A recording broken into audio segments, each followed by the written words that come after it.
So my name is Tom Brigandy, and I'm the chair of the board of CFA Society New York. I'm also the founder of the Society's Asset Owner Series. Since 2016, the series has hosted over $40 trillion of fiduciary asset owners around the world. So sovereign wealth funds, endowments, pension funds. It's been an epic journey. And we're so happy to invite you here today to an event that continues the spirit of that series. So we have many people to thank today. First is Undersecretary General and Special Advisor to the United Nations, Secretary General on Africa, Christian Duarte, who you will hear from in a little while. Thank you all for coming to learn more about investments in the African continent from leaders within the African continent, heads of state. CFA Society New York has spent years working on educating our members about investment landscape on the continent. In years past, we simply help make the risk-return profiles clear to members of the investment community who are CFA Society New York members, of which we have 11,000. Later, we created educational programs to help asset owners understand the region. For example, in 2019, we promoted a framework for infrastructure investments in the continent. And during COVID-19, we brought all the African CFA societies together to discuss investments in the continent. I hope you'll participate in future events. And now it gives me really great pleasure to introduce the CEO of Africa Investor and the chair of our CFA Society New York Asset Owner Council, who has been a personal friend of mine and of the societies for over almost nearly a decade. Please join me in welcoming Dr. Hubert Danzo.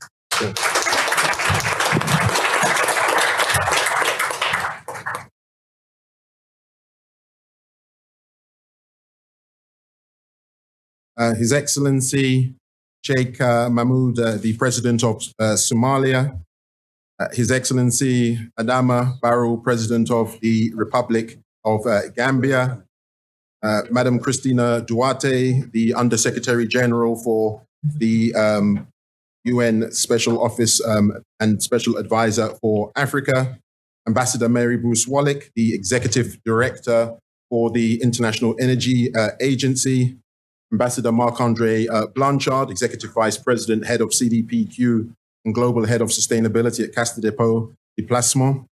Of course, Tom Brigandy, a good friend, board chair of CFA Society New York, investment leaders, ladies and gentlemen.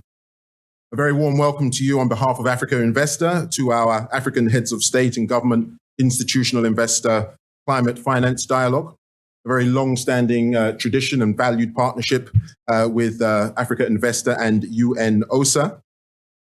Excellencies, in particular, we are gathered here today against some very unprecedented and stark green investment and finance-related realities. The three I highlight are firstly, that we all know, Africa needs to mobilize $3 trillion of investment for our nationally determined contribution projects by 2030, while the world itself has only been able to mobilize $2.8 trillion in the last 20 years. And that's the year 2000 to the year 2020. Which in real terms means that Africa needs to mobilize more investment in the next 8 years than the world has been able to mobilize in the last 8 years. And of that $2.8 trillion mobilized globally for renewable energy investments, only 2% of that came to the African continent. The second stark reality is, I think, that we all have a collective and individual recognition that governments around the world, development finance institutions, civil society institutions and organizations alike recognize that there is no single pathway to net zero without the exponential increase of institutional assets. That is why we are here today. A very important point to realize and a point to understand that the traditional ways that we've been constellating our partnerships continue to see infrastructure deficits increase and some of the developmental challenges swell. The third key issue that we are going to be looking at is hopefully understanding with that background and context, there is no option or question that the investment community, as leaders, have to come together with government to urgently advance institutional investor-public partnerships and co-create and implement future-fit business models and platforms to make mobilizing private capital at scale for African NDCs the expectation, not the exception. We note and welcome in January of this year, the African Union heads of state and government endorsed the African Union's Green Recovery Action Plan, which has prioritized transformation of African NDCs into a pipeline of bankable projects to enhance their potential to attract private capital investments catalyzed by government, as well as MDB credit enhancement products and policies, and improved fiscal policies that enable the flow of private capital financing. We welcome that particular program's alignment, in particular with the UN Financing for Development work to explore opportunities for debt swaps for climate action, promote development-oriented carbon trading mechanisms that can help support climate adaptation in Africa and improve resilience to shocks such as COVID and climate change. We are here today, Excellencies, to share asset owner-led initiatives and approaches and public sector strategies that can mobilize and de-risk private capital at scale for that capital to be deployed at speed to meet our $3 trillion worth of nationally determined contribution investments and just energy transition needs by 2030.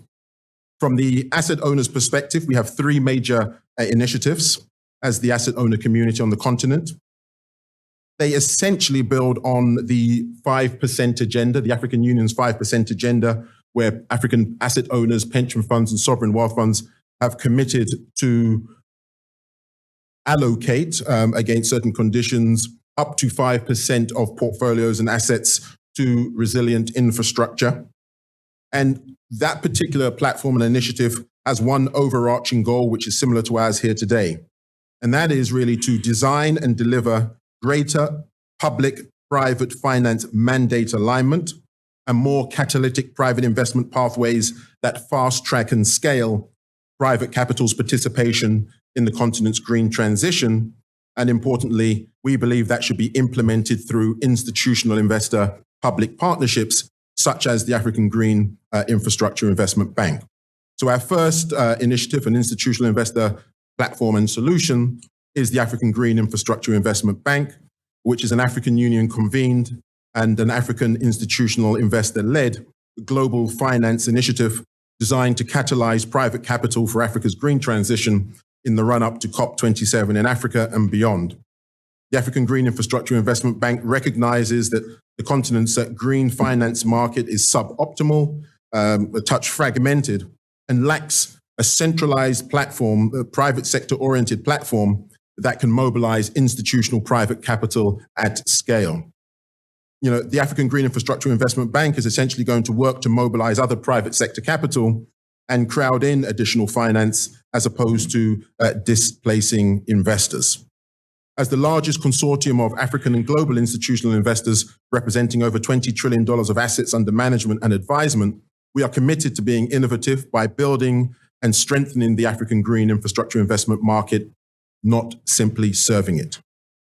The next key element, in terms of our key initiatives, I think, as mentioned by the International Energy Agency, who we will hear from as part of this program, who say fostering the financial conditions for a rapid deployment of energy in emerging markets and developing countries, and the creation of new regulatory frameworks that will allow for the mobilization and deployment of private capital at scale and at speed is one of the absolutely defining challenges of our time. We continue to say, where are the projects, where are the opportunities? But if we're working in a suboptimal legal and regulatory architecture, I think that will basically define what we can or cannot accomplish. So we launched a legal and regulatory framework called the Institutional Investor Public Partnership Model Law at COP26. It's been driven by the global law firm DLA Piper, which sets to really introduce and enable the use of a newly designed future-fit infrastructure procurement regulation directly between governments and domestic and global institutional investors for green infrastructure investments, programs and projects which are both domestic and cross-border in nature. And we plan to launch the model law at COP27 on the eve of the Finance Day. So that will be November the 8th in Sharm el-Sheikh. Third and finally, multilateral development bank private climate capital mobilization. And this is where we're looking at reforms, and this is where we are collaborating with a number of industry leadership groups, as well as being supported by Deloitte. I think we know that there was a central point that was echoed loudly at COP26 in Glasgow when institutional investors representing over $130 trillion highlighted that the precondition for that capital to flow at scale to the African continent means that there needs to be a significant increase in the MDB's de-risking of African net zero aligned green infrastructure related projects. So to increase the MDB's speed, scale, and efficiency of mobilizing private capital, we really do urge and call on our heads of state to continue to collaborate and act as champions and mandate the MDB shareholder representatives to champion the following: 1, governance, and 4, operational reform recommendations for MDBs. The first is update MDB's purpose and governing charter documents to recognize the ongoing climate emergency and the crucial role that MDBs play in taking action to help mitigate and adapt to it. The second is to set targets for climate finance modernization by MDBs, expressed as a proportion of the beneficiaries' MDCs, and to monitor performance against these particular targets. The third is to scale the investment needed by MDB beneficiaries by prioritizing sharing risk with private finance. And along with that, naturally, one would have to amend the risk appetite frameworks to enable increased structured risk taking, as well as capital recycling velocity would be very key to that. The fourth is to increase risk-related transparency and democratization of data. And that is really designed to ensure that we do not continue as African nations to pay an unnecessary premium on financing costs because of the disintermediation of data. And we all know that the well sort of documented calls for the Global Emerging Markets Database, the GEMS database, we think that that should be democratized and opened up to institutional investors, credit rating agencies, and anyone else that needs that analytic data to be able to inform an investment decision. The next key thing that we really want to see in the MDBs is the structuring capabilities to support greater mobilization of private capital and to streamline processes to expedite approvals over NDC projects and financial projects, enabling the MDBs to act at scale and the pace required. In addition, as I come to the close of my remarks here, in addition to MDB private climate finance mobilization reforms, we would also like to see heads of state champion a global tax incentive for investors investing in African green infrastructure, similar to those incentives offered to investors who receive these types of benefits in the UK venture capital trust market or those investing in the US's municipal bond market. We think that would go some way to encouraging global institutional capital into climate-related and green infrastructure assets and opportunities on the continent. So that's something we would like our heads of state to consider and find ways to collaborate with us to see how we can walk that path together. And in return or alongside that, in terms of Sustainable Development Goal number 17, North-South Capital Mobilization Partnerships, under the COP27 presidency, we as investors will champion a global market access procurement initiative around Africa's access to the $10 trillion and growing annual green global industrial economy for African finished goods and technologies and services manufactured under the African continental free trade area. So with those words, I look forward to a very interesting and useful exchange with our heads of state and through the next panel. And it's my now distinct pleasure to call on Madam Christina Duarte, the Undersecretary General and Special Advisor on Africa, for her opening remarks. Thank you.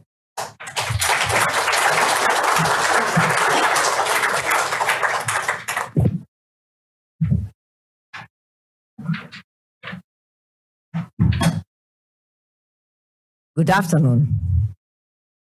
This room is plenty of friends. Thank you, thank you. Good afternoon, dear brothers, dear sisters, and dear friends. Hubert has touched climate finance, as you will agree with me, from a technical standpoint. I would say from a technocratic standpoint, tools, institutions, structures, risk mitigation tools. My remarks will complement Hubert's remarks. I will approach this subject, climate finance, from a policy-making standpoint in Africa, because I do believe that the big chunk of the homework is on the policymaker side. This morning, I participate in a breakfast, 7:30, can you believe? In a breakfast and organized for Energy for All. And I had the opportunity to deliver some remarks that I will do, that I will also deliver more or less the same, but with a nuance. Allow me. We are here in this room to discuss climate finance, and I'm going to approach from a policy-making standpoint. To discuss climate finance from an African standpoint, we need to acknowledge that to recover forward better, Africa has three paradoxes to break. Allow me, as I said in the breakfast this morning, not three paradoxes, three traps to break. The first one that is related to climate finance, the first paradox is the finance paradox. We are rich in financial resources. I can tell you, 80 billion in illicit financial flows. When today's finished, Africa has lost $240 million. And you tell me that I don't have money? Africa loses, from an inefficiency public spending standpoint, more than $50 billion a year. So we are rich in financial resources, but we beg for debt suspensions and debt relief. This is the first paradox that we need to break. The second paradox is regarding energy, climate. Africa is the richest region in the world from an energy source standpoint. And you are a dark continent. Third paradox, food systems. We are rich in agriculture, you name it. And we experience a chronic food insecurity. If you do not address these three paradoxes, we are not going to get it from a climate finance standpoint. When we discuss climate finance, we need to touch two things. First, we cannot discuss climate adaptation, climate mitigation in Africa without discussing at the same time, at the same table, energy. Because for Africa, it's the two sides of the same coin. And we need to be very careful, and I'll be very open, Hubert, in this conversation. Energy transition. Now I'm moving from climate to energy because these are the two sides of the same coin. Energy transition.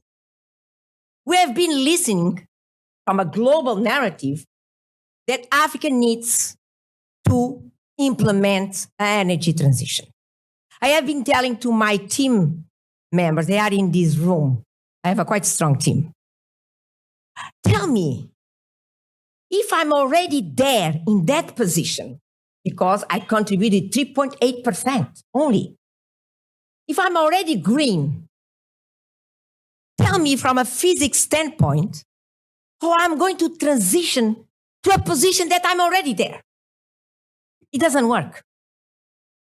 So in the case of Africa, the challenge is not energy transition under a climate finance debate.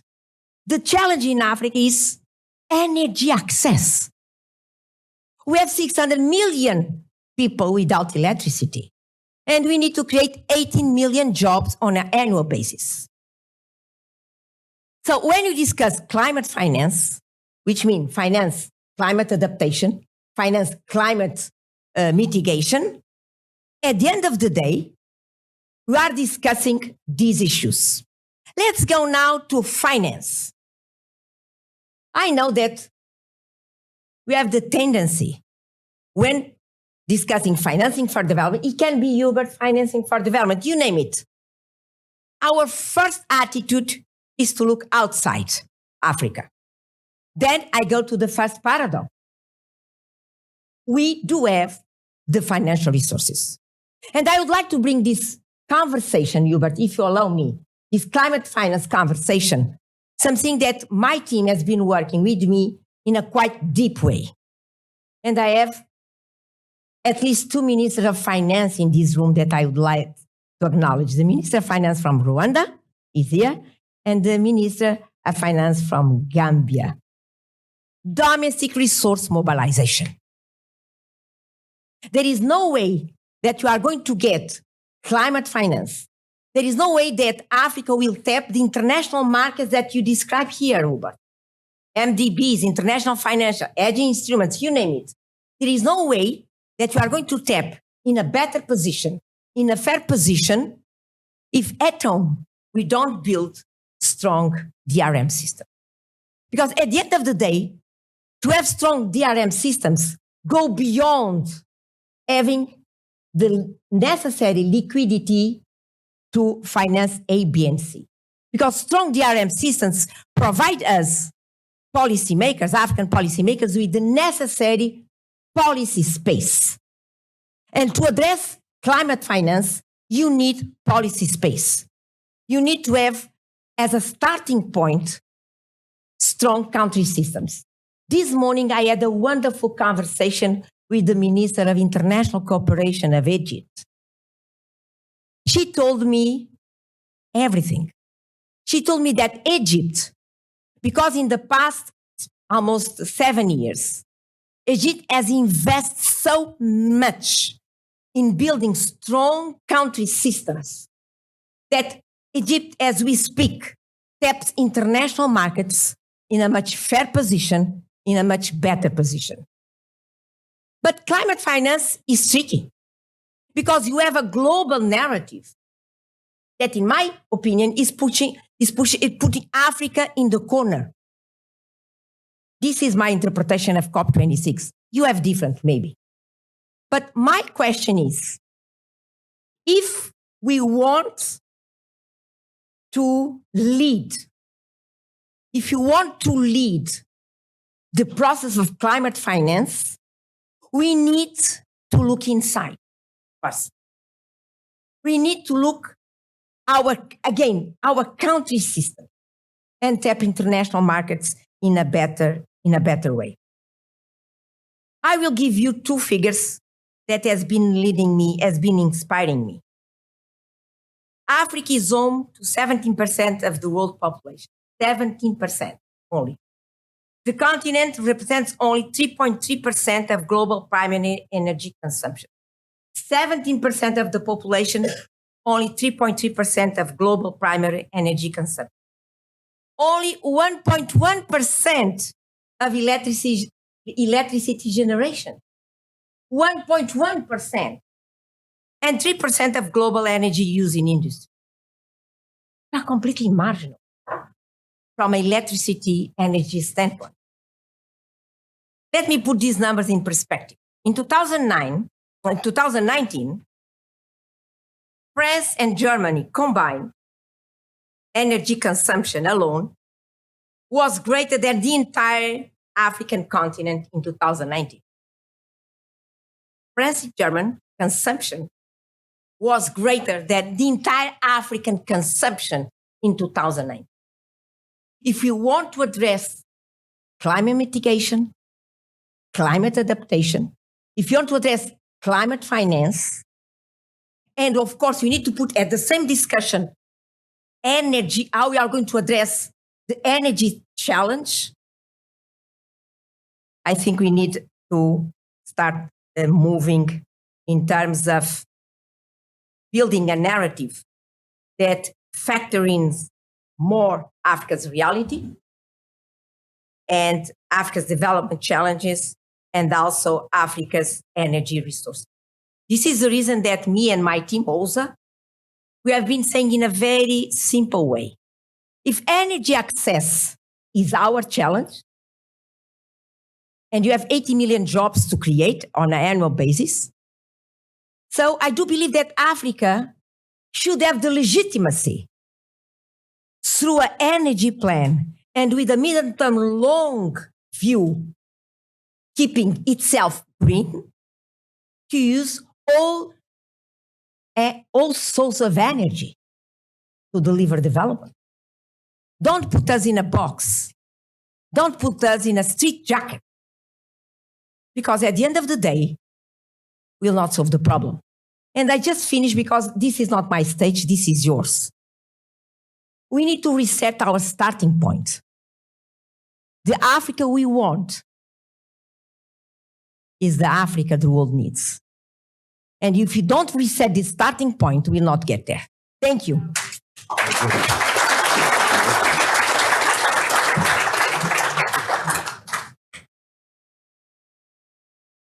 As always, excellent remarks and inspiring remarks. The only difference, I suppose, is we describe it as the investable Africa we want. And we believe as the asset owner community, we are very well placed to partner with the public sector to accomplish that. I'm now just going to call on Ambassador Mary Bruce Wallach, who is the Deputy Executive Director of the International Energy Agency, whose remarks are lined up. Thank you.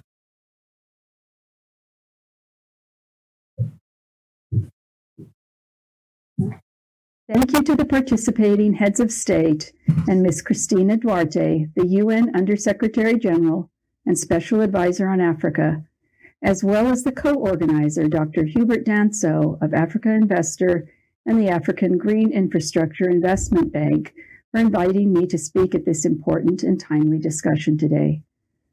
At this moment, Africa is being hit by multiple crises: a food emergency, increasing debts, impacts of climate change, and the global energy crisis.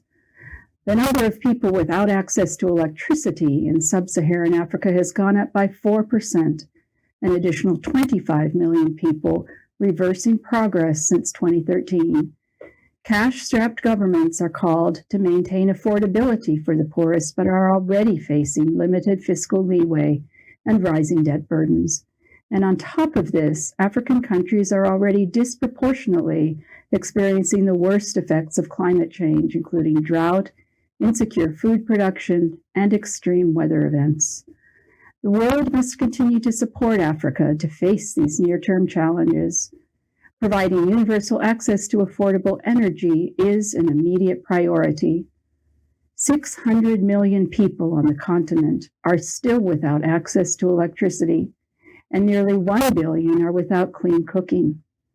And providing them access calls for investment of $25 billion per year, similar to the cost of building just one large LNG terminal. But Africa's energy needs are a lot more than just an access story. In our recent Africa Energy Outlook report, we chart a comprehensive energy pathway that enables Africa to reach universal access by 2030, supports a 50% larger economy, and fulfills all African NDCs and net zero pledges in the current global energy investment context. In our scenario, low carbon energy sources are the least cost, lowest risk option to meet the majority of demand growth this decade. And while oil and gas demands still grow this decade, their share of modern energy demand declines as modern renewables outcompete in the power sector. Now, to realize this pathway, energy investment in Africa must more than double this decade to reach over $200 billion by 2030. And 70% of investment is for clean energy, largely renewable power, supporting grid infrastructure, and efficiency measures. And realizing this investment increase requires really a sea change in how energy investment is done. Africa has traditionally relied heavily on public sources of finance. But this dramatic scale up of investment can only be achieved if private capital also takes on a much larger role.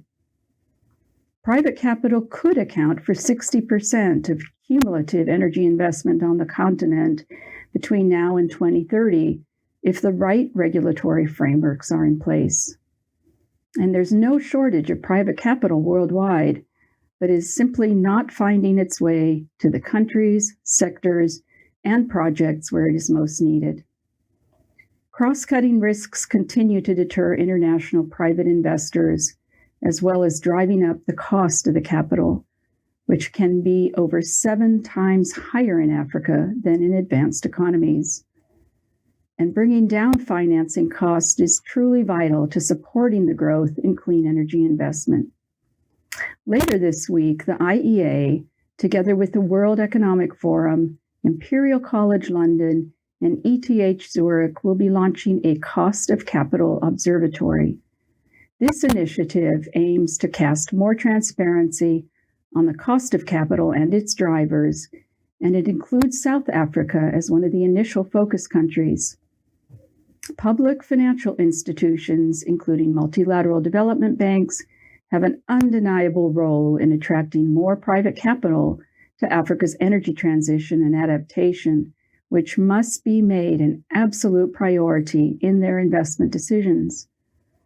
However, in 2020, only 6% of total MDB commitments were for climate-related projects in Africa. This support is not simply more concessional finance, it's also providing technical assistance, including to newly created green financing institutions, and laying the foundations that are essential to building up a strong pipeline of energy projects. This support must also keep an eye for cultivating more robust African capital markets. Domestic capital is poised to play an important role in energy investment through pension funds and sovereign wealth funds, but this requires them to increase how much they allocate to infrastructure, which still falls below the African Union's target of 5%. So this is really the critical decade, not only for global climate action, but also for making the foundational investments that will allow Africa, home to the world's youngest population, to flourish in the decades to come.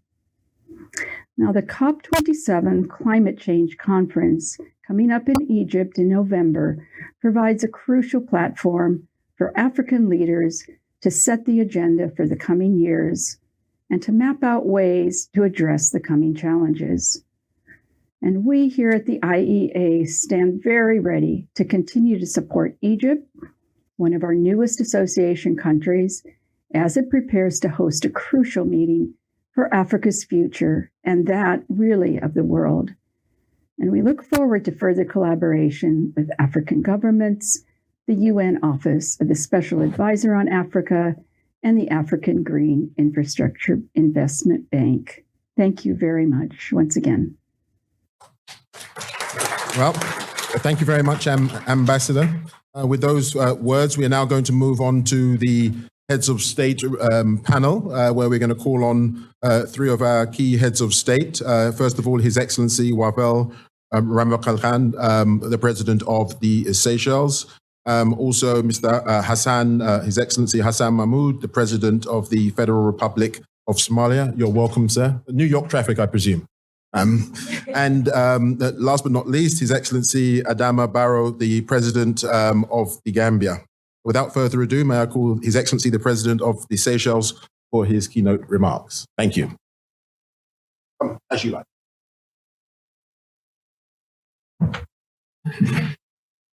A very good afternoon to everyone. As I say, all protocol observed.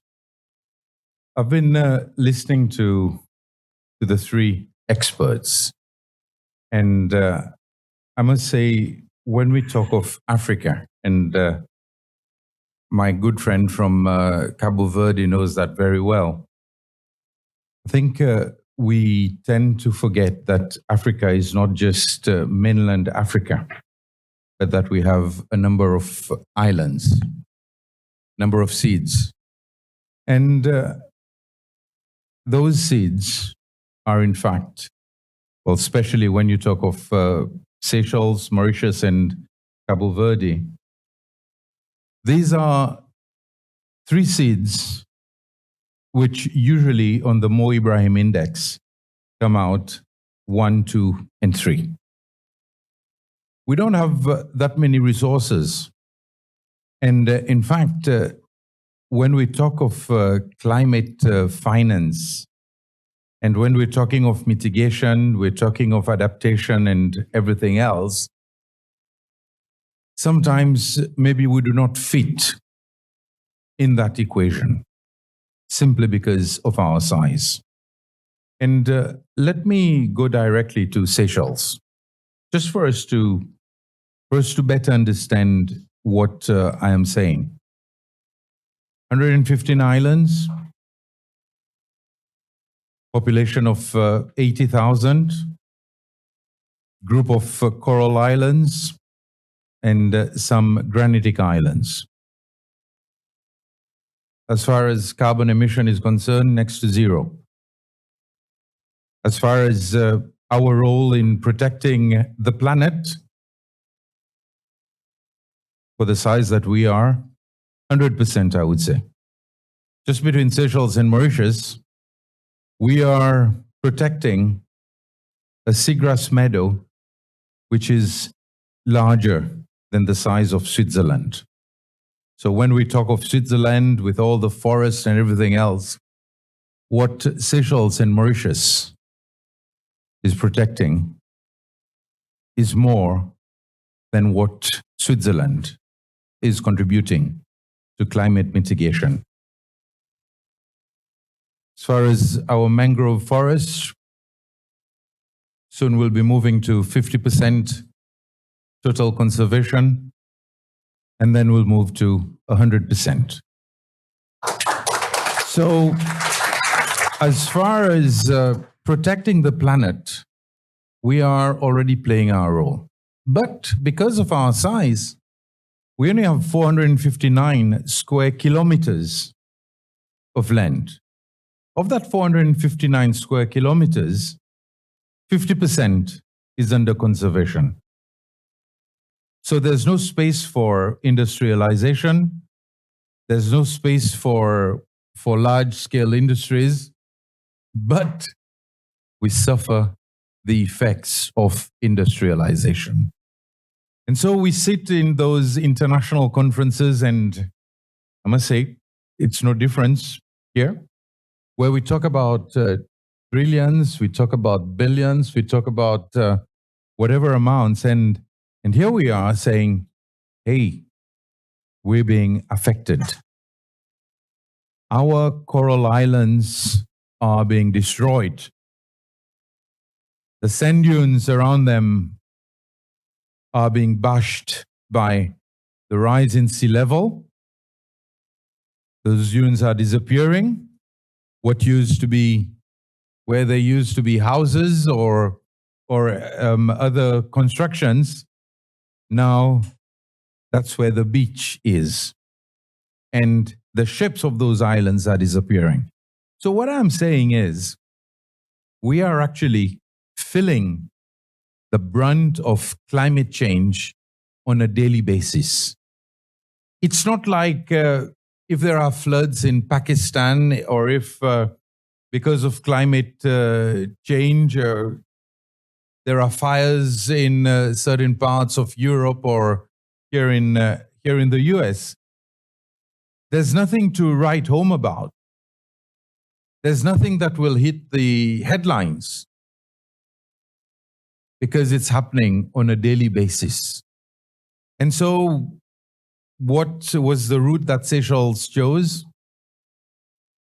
We went for debt swap in order for us to protect the environment more.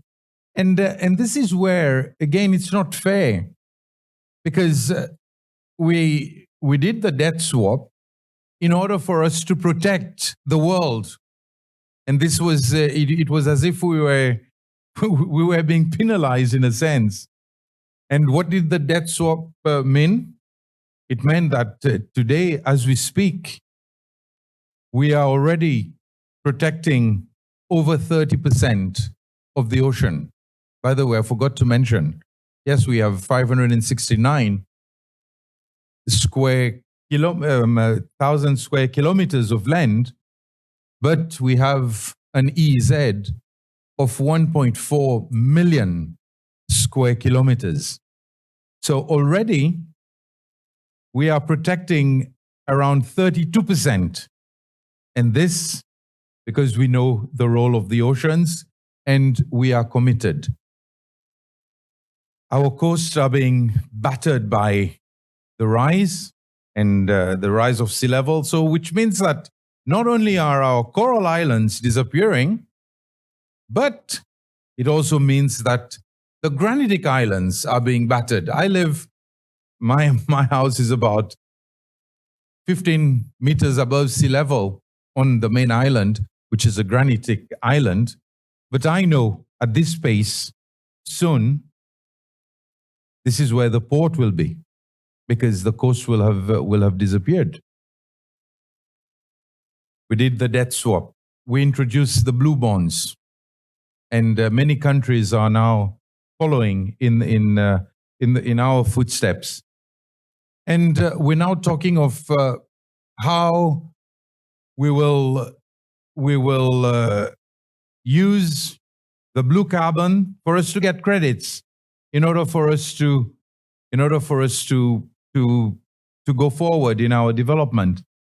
But what I want to say is how unfair it is for us small island states, and I talk specifically of the Seychelles, where we will not get big investors to come because an investor, after all, is about multiplying the dollars in his account. He wants to make the $1 become 25. Yes, and in so doing, help the country. But what does the world do for small island states like the Seychelles? How do we bring the investors? And this is where my point is, in the whole climate financing and in this dialogue, we also need to see where the heart lies. Where is the commitment, the real commitment to see that we protect our planet? Because if we're talking about climate, we protect our planet, we protect peoples around the world, and commitments do not remain commitments. And I was at COP26. I'll be going to COP27 because it's the African COP. But are we really serious about climate financing? Or are we more interested in what matters to us? I mean, we had the Ukraine war. Well, we're still going through it. Yeah, of course, at the UN, Seychelles voted together with the other world leaders, other world nations, in order to say it needs to come to an end. And we are suffering because we're right in the middle of nowhere, in the middle of the Indian Ocean, and energy prices, I mean, oil has gone up, transportation costs have gone up. And because we're such a small country, of course, everything will go up. Any cargo company will not want to divert its route and come to the Seychelles to deposit 100 containers. Of course, it will go further in order to land 300, 400, 1,000 containers. So here we are stuck. And I think we need a serious dialogue to see how those who are helping in the mitigation can also be helped. As I said, yeah, I was there at COP26. The world leaders stood up and promised billions. And what has trickled down is next to nothing. But as soon as the Ukraine war came, billions, trillions This is what the West poured into Ukraine. And again, we ask, is it fair? As I say, I just wanted to point these out because I think these are serious points for us to consider. Because we might be talking about all the trillions that my brother mentioned, trillions which are there. But how does a small country like Seychelles, and I also talk for my brother in Somalia, which doors do we knock when we are not, well, he is mainland Africa, but he's got issues. He's my neighbor, by the way. Which doors do we knock as small island developing states in the middle of nowhere, with no large forests to protect, with no minerals, with no large resources?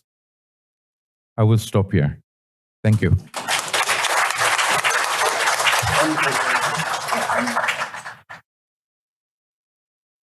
Thank you, Your Excellency. I'm very glad that I don't have to answer that question alone. We are interconnected and we're interdependent, and I think we can all subscribe to all of the points that you've raised, and I think it's a collective action that's going to accomplish, the semblance of a solution and the real implementation of a new world. And that's really why we're here, recognizing the important role that asset owners, long-term institutional investors have to play and can make in shaping that world over the long term. Not sort of, as we say, let's not focus on the slice, let's grow the overall pie, and everyone's part of that ingredient and part of that pie. It's now my distinct pleasure to call on His Excellency, the President of Somalia, to give his opening remark. Thank you.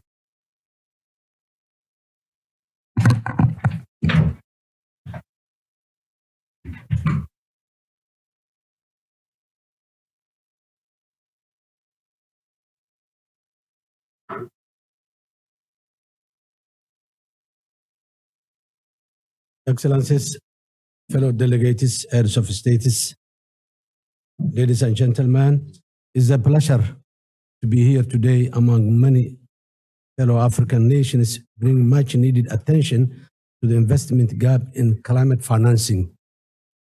My friend, President of Seychelles, has expressed the challenges that many African countries, we share a lot of challenges with them. As he said, we are neighbors. Only our border is in the ocean. There were only water, huge water that divides between Seychelles and Somalia. Actually, Somalia has got the long coastline in the African continent, 3,300 kilometers long, Indian Ocean, the Red Sea together.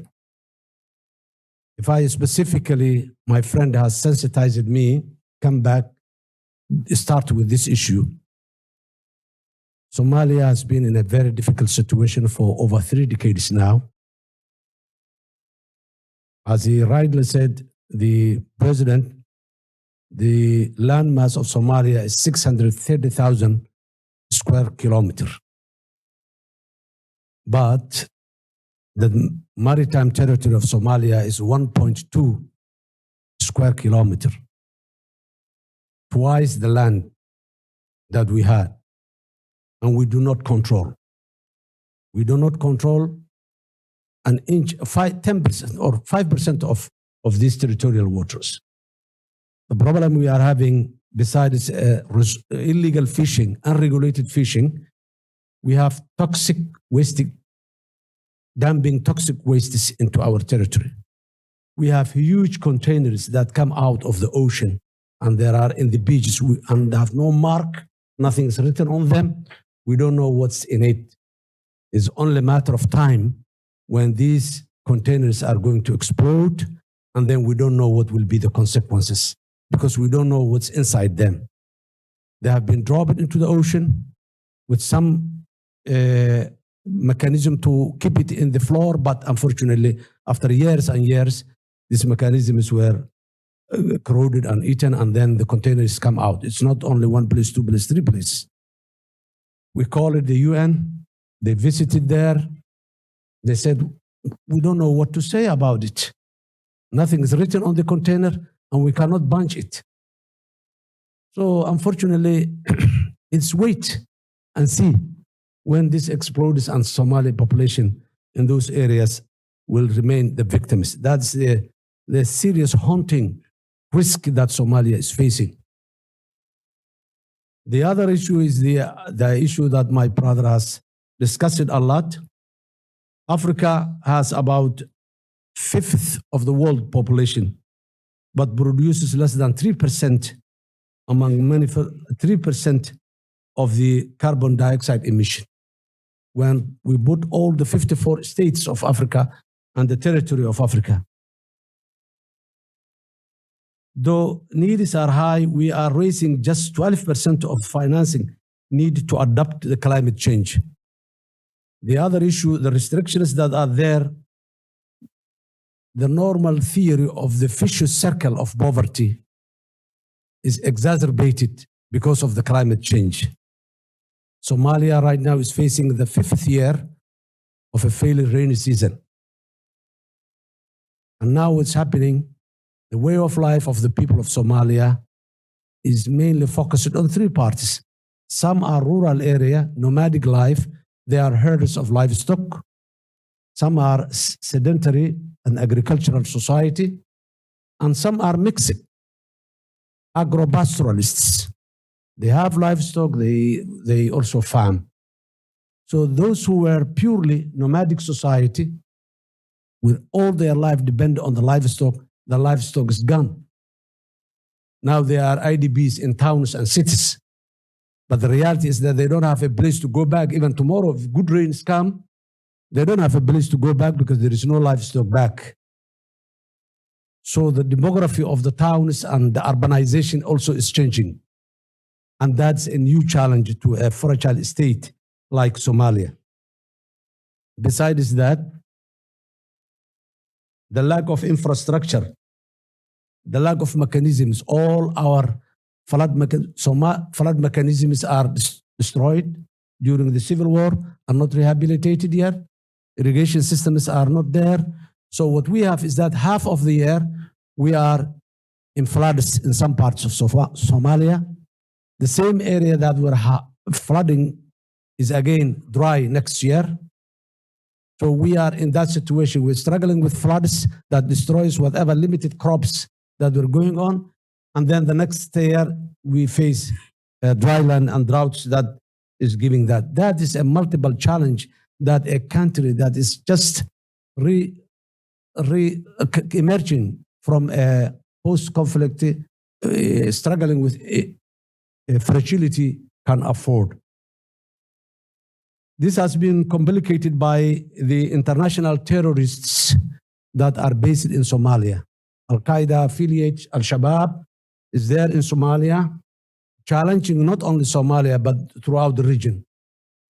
Our neighbors, Ethiopia, Kenya, Djibouti, and by far even until Uganda, they are threatening. And they are threatening throughout the world. They have a global agenda. They are not fixed to Somalia only. But unfortunately, Somalia is fighting with it.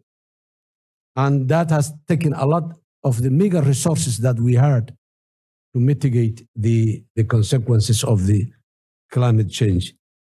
The subject of today, which is the investing the climate change. Yes, there is a huge amount of money today available in the world. But the issue of accessibility, who has the accessible in terms of capacity, in terms of allowing some of the criteria that controls these funds were set in place when there was no issue of climate change on the table. But unfortunately, they have not been changed. As I was saying, the vicious circle of poverty has been duplicating the effect of climate change. The estimated cost of implementing resilience and adaptation initiatives is, some people estimated, $48.5 billion. While we know that the opportunity in Africa the climate change presents is 3 trillion investment opportunity. 3 trillion investment opportunity in the continent of Africa. But the question is, how can African countries can be accessible to those funds? The issue is not a scarcity of resources. There are plenty of resources available in the world, but we need the world to sit down and think of, instead of this money being kept somewhere or has no impact on the human life, is that. On top of that, we set priorities in the history of Somalia. My government today, who is in the office for 120 days only, historically we have established for the first time a Minister of Environment. We never had a Minister of Environment in the past. Today we had a Minister of Environment and Climate Change led by Lady Khadija, who's sitting here. Somalia is focusing and seeing it as a challenge. We're losing the livelihoods of our people. And this is making our people very vulnerable to all evil forces that exist in that part of the world, whether it's the extremist terrorists, the people who are there for the fulfilling the terrorist operations, they all are not there for ideological reason. Only the leadership are there for ideological reason. Many are there for grievances that require certain reconciliation process. Many are there for $70, less than $100 salary a month. And they kill and they do everything because his kids have no a cup of milk, or his aged parents are there and they don't have any care at all. So it is the poverty, it is the climate impact that also blocking Somalia to be free from terrorism. Piracy was the same. It combined two nations. Somalia has went through a difficult period of piracy. We shaked the world trade and the world business. Our friends from Seychelles, they are among the top who helped us face those challenges of the piracy, while Somalia was in a very difficult situation at that particular period. Today, piracy is not there, but it can happen anytime, again and again. The reasons, the causes, the root causes that created the piracy are still in place. Suppressing them is not enough. Solving them is the solution, the real solution. And we are very far away by doing that, by our own meager resources that we have. Excellencies, ladies and gentlemen, I just wanted to conclude my brief comment. Africa is the continent for the 21st century in terms of human capital, in terms of resources. But this will not be useful to the global situation, particularly at times when food security challenges are now imminent. Every foreign country that comes to Somalia, they ask land for agriculture. And we have 9 million acres of arable land with 2 permanent rivers throughout the year, except this climate impact that created now, some of them dry. But even then, Somalia is rich on the underground water. There are rivers going through. There are areas, if you try just to dig down, the water pops up. But all this needs financing, know-how, and support. That is something that Somalia alone cannot do it. So I would like to conclude this great forum, which I'm very much grateful for the organizers. Please continue on hammering the doors of our international partners so that their attention will be back to African content in general. I thank you very much. Thank you.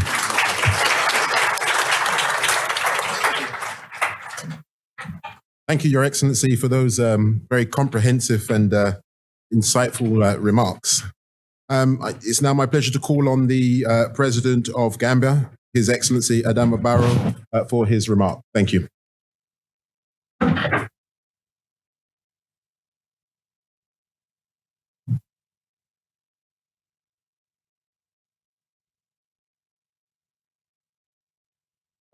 Thank you very much, President of Seychelles and the President of Somalia and the organizer. I am very pleased to be invited here, but I think I have learned a lot from my colleagues. Basically, I think we know the problem. I think now we want solutions. But one thing is important for Africa. I think we have to look inwards. We have to collaborate. We have to work together to solve the problems. The theory is enough. I think it's now time for action.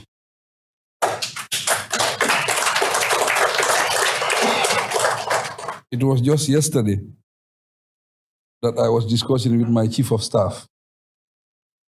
We are discussing about the Russia-Ukraine war. I said diplomacy has failed the entire world. And if I listen to the figures, the amount of money that is spent in this war, and small countries like Gambia, we are suffering and we want to access these funds, we cannot access them. I think it's time for the United Nations to stand for small countries and poor countries to make sure that we access these funds. Distinguished Chairperson, panelists, ladies and gentlemen, it is indeed timely that we are here to reflect on climate change as a major challenge to humanity, especially to low and middle income countries. Like many developing countries, the Gambia emits less than 0.01% of total greenhouse gas annually. Yet it is prone to negative impact of climate change, characterized by decreasing rainfall, higher temperatures, rising sea levels, droughts, and extreme flooding. Our country is at great risk. Coastal erosion is another menace, coupled with 1 meter rise in sea level. This exposes the country to floods that could submerge 50% of our capital city, Banjul. Together with Banjul Port, the country's only deep water seaport. This year, the Gambia recorded one of its worst floods in recent history, and it affected more than 50,000 people. Temperature change and saltwater intrusion also threaten the country's mangroves. As the impact of climate change would cost developing countries between 1% and 5% of GDP annually, it is imperative to raise investments and focus on saving and protecting lives and the ecosystems.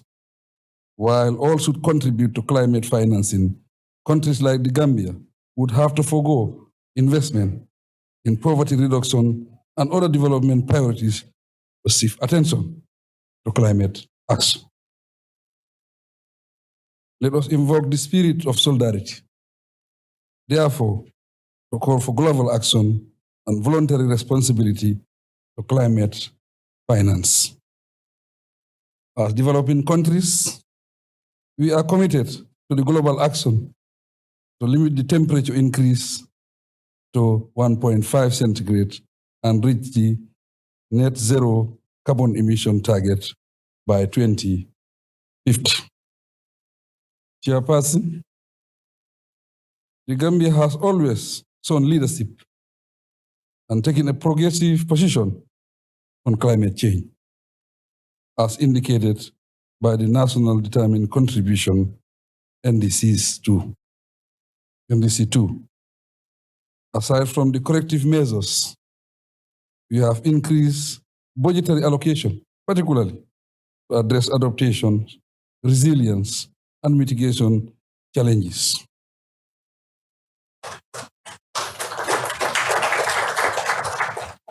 We are now working towards mobilizing private sector capital to meet some of our mitigation needs, especially in renewable energy.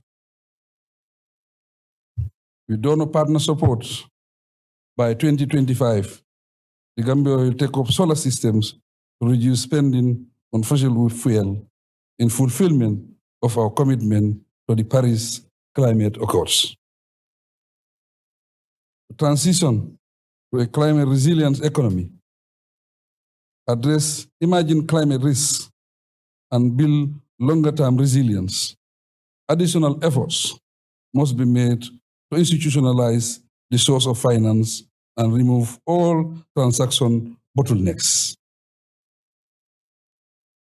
Also, adequate and sustainable financing need to be mobilized for the least developed countries to move forward.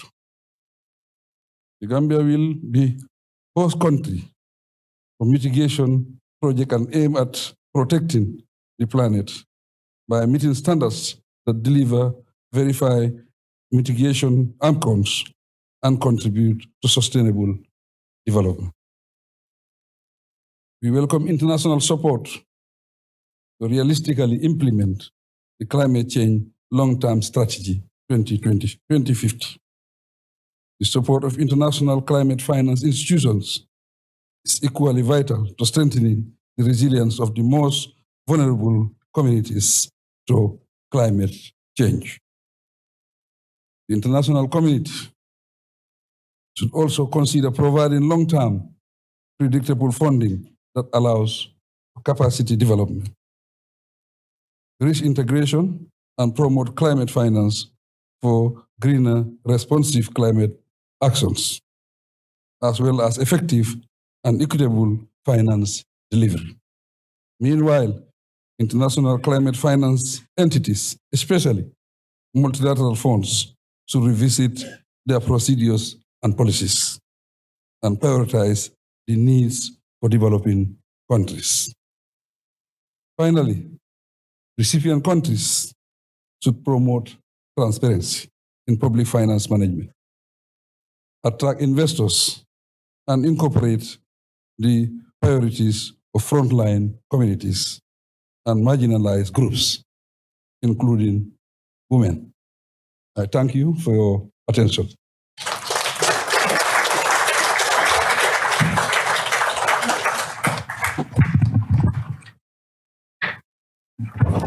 Okay. Thank you, Your Excellency. With those words, we come to the end of our Heads of State keynote remarks panel. So if you could please remain seated, we're going to transition now into the next panel. So I'd like to ask you to join me in thanking our speakers for their interesting and useful perspectives. And we can confirm that we're with you. And this is one continent within one world and part of this world. And we really look forward to facilitating these partnerships that can address a lot of these issues that have been raised. So if I can now hand over to the next panel moderator, our good friend Bitsat Johannes from UN OSA, to take us through that next panel. Thank you. Thank you very much. I know we are already past our time, so I'm just going to continue with this session. The ministerial session is, I hope it's kind of a guidance as well, is to highlight the key, to highlight the key sectors and priorities that lend themselves to institutional investor public partnerships. And hopefully we'll also hear from the room what the value proposition that people in this room, institutional investors, bring. The idea is hopefully, instead of trying to shoehorn what private capital can do after the project has been conceptualized, after everything has been done, and then try to create mechanisms, incentives, how do we get you guys in at the conceptualization stage? And for our ministers to kind of highlight those topics. Housekeeping item, if you can please limit your intervention to less than 5 minutes and highlight the key things that you would like feedback on and help on. If I may start with you, Excellency, from Rwanda. If you prefer, you can sit there too.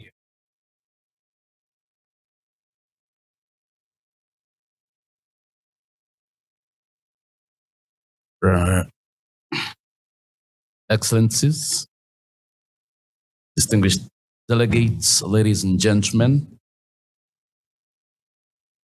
we cannot overemphasize the importance of climate financing, particularly now when our countries are facing increased frequency and magnitude of climate-induced disasters. This signifies the need for quick action to mitigate the impacts that these disasters are imposing on our citizenry. This is why it gives me great pleasure to speak to you today on behalf of His Excellency Dr. Lazarus Makathi Chakwera, the State President of the Republic of Malawi, who delegated me to reiterate his efforts and commitments towards climate change mitigation and adaptation for a sustainable future. It is projected that the cost of building climate change adaptation will keep on increasing with the increase in climate change impacts, and this will be much particular and devastating to vulnerable, least developed countries like Malawi, whose economies and progress towards sustainable development goals has been dwarfed by the climate-induced disasters. Excellencies, we have in this regard evaluated our actions and strategies to align them to present realities. Through the UNFCCC framework, we developed our revised nationally determined commitments and submitted them in December 2021. These revised NDCs ambitiously aim at reducing emissions by 50% and increase the resilience and adaptive capacity of our communities by 2040. Along with the NDCs, we have further developed monitoring tools that will ensure effective implementation in order to realize our ambition.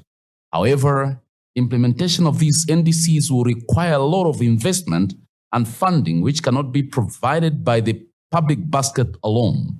As such, we are appealing to our development partners to partner with us towards the attainment of our ambitions for climate adaptation. Excellencies, among many other activities towards the realization of our ambitions, Malawi intends to intensify mechanization and diversification of agriculture production with targeted support to smallholder farmers to enhance agro-processing through establishment of grain export processing zones and resilient value chains. This will increase the resilience of the sector to external shocks and contribute to food security of the country and foreign exchange from the exports. We aim to reduce energy poverty by increasing the grid-connected power with diversified renewable energy mix of hydropower generation, large-scale solar PV systems, and wind power.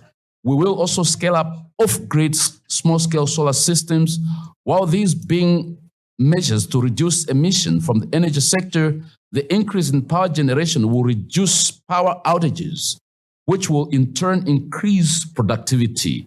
We further plan to undergo a model shift from private to passenger transport, including from road to railway systems. This will result in curbing emission from the transport sector. With regard to waste management, Malawi intends to reduce emission through the construction and installation of waste-to-energy facilities, including properly managed landfills and incinerators, and this will contribute to the renewable energy mix, which while ensuring that our cities and communities are free from diseases resulting from poor sanitation. Lastly, with regard to the tourism sector, Malawi will develop and implement a tourism support infrastructure plan which will boost the already vibrant industry lacking adequate infrastructure. Tourism industry has the potential to support the country's socioeconomic development amid poor agricultural production due to climate change. Excellencies, distinguished delegates, let me finish by reiterating the call for cooperation and support for LDCs like Malawi and small island developing states that are facing financing challenges to implement their initiatives for climate adaptation and resilience. Let me also reiterate Malawi's commitment towards the creation of conducive environment for partnerships and co-investment in order to mobilize the much required finances and technologies for us to win the climate change fight. And I thank you for your kind attention. Thank you very much.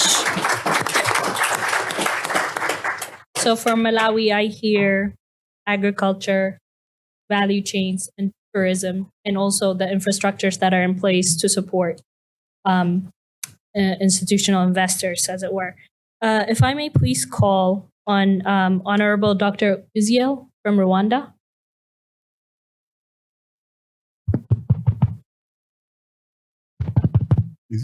Is the mic on? Thank you. First of all, thank you for inviting Rwanda to join this important discussion on climate financing.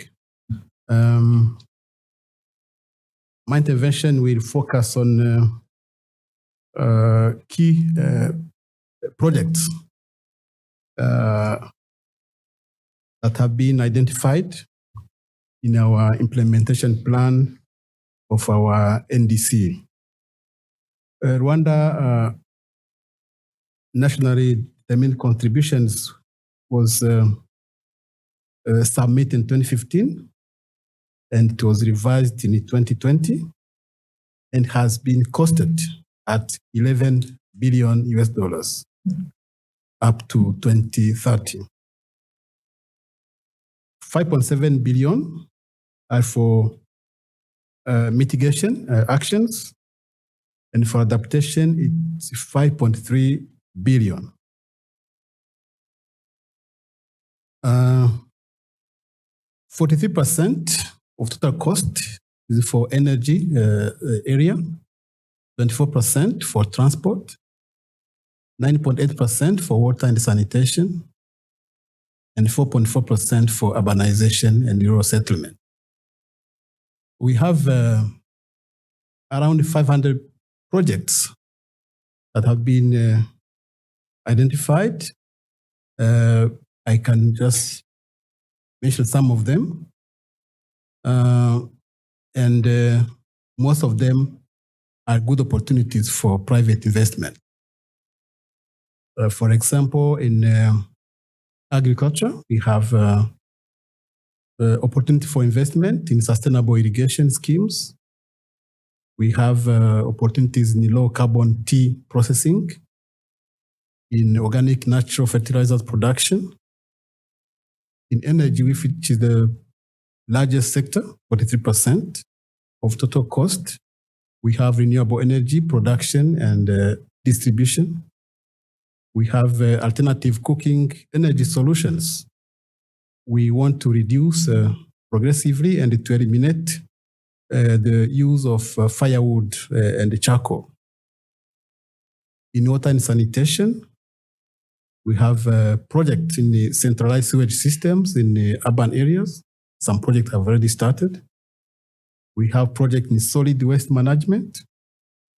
We have already some proposal for private investment. In urbanization, again, we have also transport, mainly focus on the electric transport. We have already some companies already assembling electrical motorbikes that are used for taxi. We have also Volkswagen is planning to assemble electrical cars in Kigali. We have also many proposals for green cities, and 2 projects have already started in Kigali city. And we want to develop affordable housing projects, which include the green aspects. We have also a number of projects for public financing, institutional financing, like irrigation, to focus targeting the resilience of our agriculture. We have soil protection. We are a very hilly country, so we need to protect the soil, which frequently affected by heavy rains. We have integrated water resource management in general. We have urbanization infrastructure. We have wetland restoration and management. So there are so many activities. We identify some projects are ready for investment. Others, we have concept. We are developing now. We are doing now the feasibility studies. So we are ready for investment. We have established our green fund, which has done a great job in resource mobilization. So these are key projects for which we are mobilizing domestic and international resources. And as I said, there are many projects that are represent real opportunities for private investment. I thank you. Thank you very much, Your Excellency. Before I go to Mr. Bashard, I would like to invite Honorable Excellencies from Côte d'Ivoire, if you would like to take the floor.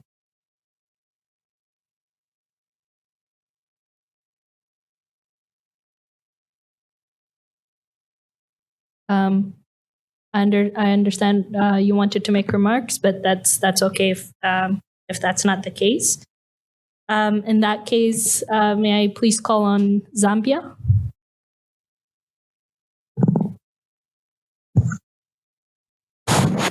Thank you very much. And good afternoon, ladies and gentlemen. Thank you. Climate change has affected every country and every continent. And for this cause, my government has deliberately set up a ministry that is dedicated to see how best we can manage the effects of climate change that are affecting the world at large. There are many challenges that the world is grappling with. The effects of COVID-19, the recent challenges brought by the war in Europe. Some we have control over, some we do not have control over. But the effects of climate change is a responsibility of every country, every living human being, to see what role we can play to make sure that we mitigate the challenges and the effects that come with climate change, global warming, for the now generation and generations after us. And for this cause, our government, that has been 1 year in office, from inception, we set up a ministry for the green economy that focuses on how best we can implement our SDGs for the year 2030. Deliberately for this cause, we have an ambition to industrialize our country, to improve our value addition sector for our several minerals that we have. And there is an appetite for us to increase our energy sources. My country is blessed and endowed beyond the water forces where we generate much of our hydropower. We have coal. And we've been thinking for a very long time to set up more coal plants to generate our power in our quest to improve our industry portfolio. But unfortunately, it is a kind of energy that is affecting the world with its adverse effects. For this cause, we have strategically positioned ourselves to invest heavily in renewable energy sources in the green economy. For a very long time, 98% of our energy sources has been through hydro power sources. But we want to increase this capacity by investing heavily in solar energy generation sources, bio as fuel energy sources, because biomass will not only be done in our urban areas, but also in our rural communities. For this cause, deliberately, we have developed an 8th national development goal in which, in the next few days, if not a week or less, our Minister of National Planning and Finance will be presenting a budget to our country, where part of this is innate in how much we want to make sure that we invest heavily in the renewable energy sources. To do this, the agenda for the year 2030 presents itself with a huge amount of money, in excess of $20 billion, to make sure that among the many challenges that we are faced with to make sure that we go green comes with relocation of people from different places, urbanization, setting up of biofuel plants, bioenergy sectors that we want to do. So my government is providing the requisite enabling and supportive policy and a regulatory framework for the resilience in building such a kind of facility. At the moment, Zambia, we have formulated a national adaptation plan which has identified our major medium and long-term plans for climate risks and vulnerabilities. And we have mainstreamed them into a national development planning and budgeting process, like I said in my earlier remarks. We have taken this climate change very seriously because we have seen its effects. As we sit here, colleagues, we have seen other countries have got floods, or other countries have got no single drop of rain. The effects from my country may be minimal, but they are affecting how we do business on a daily basis. And we feel we can contribute in a way on how best we can mitigate the global effects of this. So further, for the national adaptation plan that we have set up, it sets out priority adaptation actions, thereby directing investment into the building of the resilience of our people and our economy. Colleagues, this is something that has gone beyond our country, but the rest of the world. We also need to address the technical capacity for the constraints which would be helping generate bankable climate change programs and protect to make this a reality. In as much as the effects of climate change are affecting us, our country needs to build capacity, to train our human capital on how best to make our ambition a reality. Therefore, even as we sit in this platform and in this area, I know that there are people, there are communities that already have set up facilities that are able to manage and build the systems that we are looking for. We are blessed enough that the kind of coal that we have, which we could have decided to use for our energy sources, is phosphate coal. So as opposed to using it for power generation for our industrialization agenda, we want to use it for production of fertilizers in our quest to improve and increase our agricultural sector. We are finalizing the formulation of a legislation on climate change through which we will establish a national climate change fund, which will be a dedicated instrument for mobilizing, channeling, and tracking climate finance to support the achievement of our objectives on climate change articulated in the revised National Determined Contribution and the National Adaptation Plan. Colleagues, ladies and gentlemen, my country, Zambia, acknowledges that government finance, like was said earlier by my colleague from Malawi, government finance alone is insufficient to meet the demands of addressing climate changes. Therefore, the need to catalyze greater volumes of private finance cannot be overstated.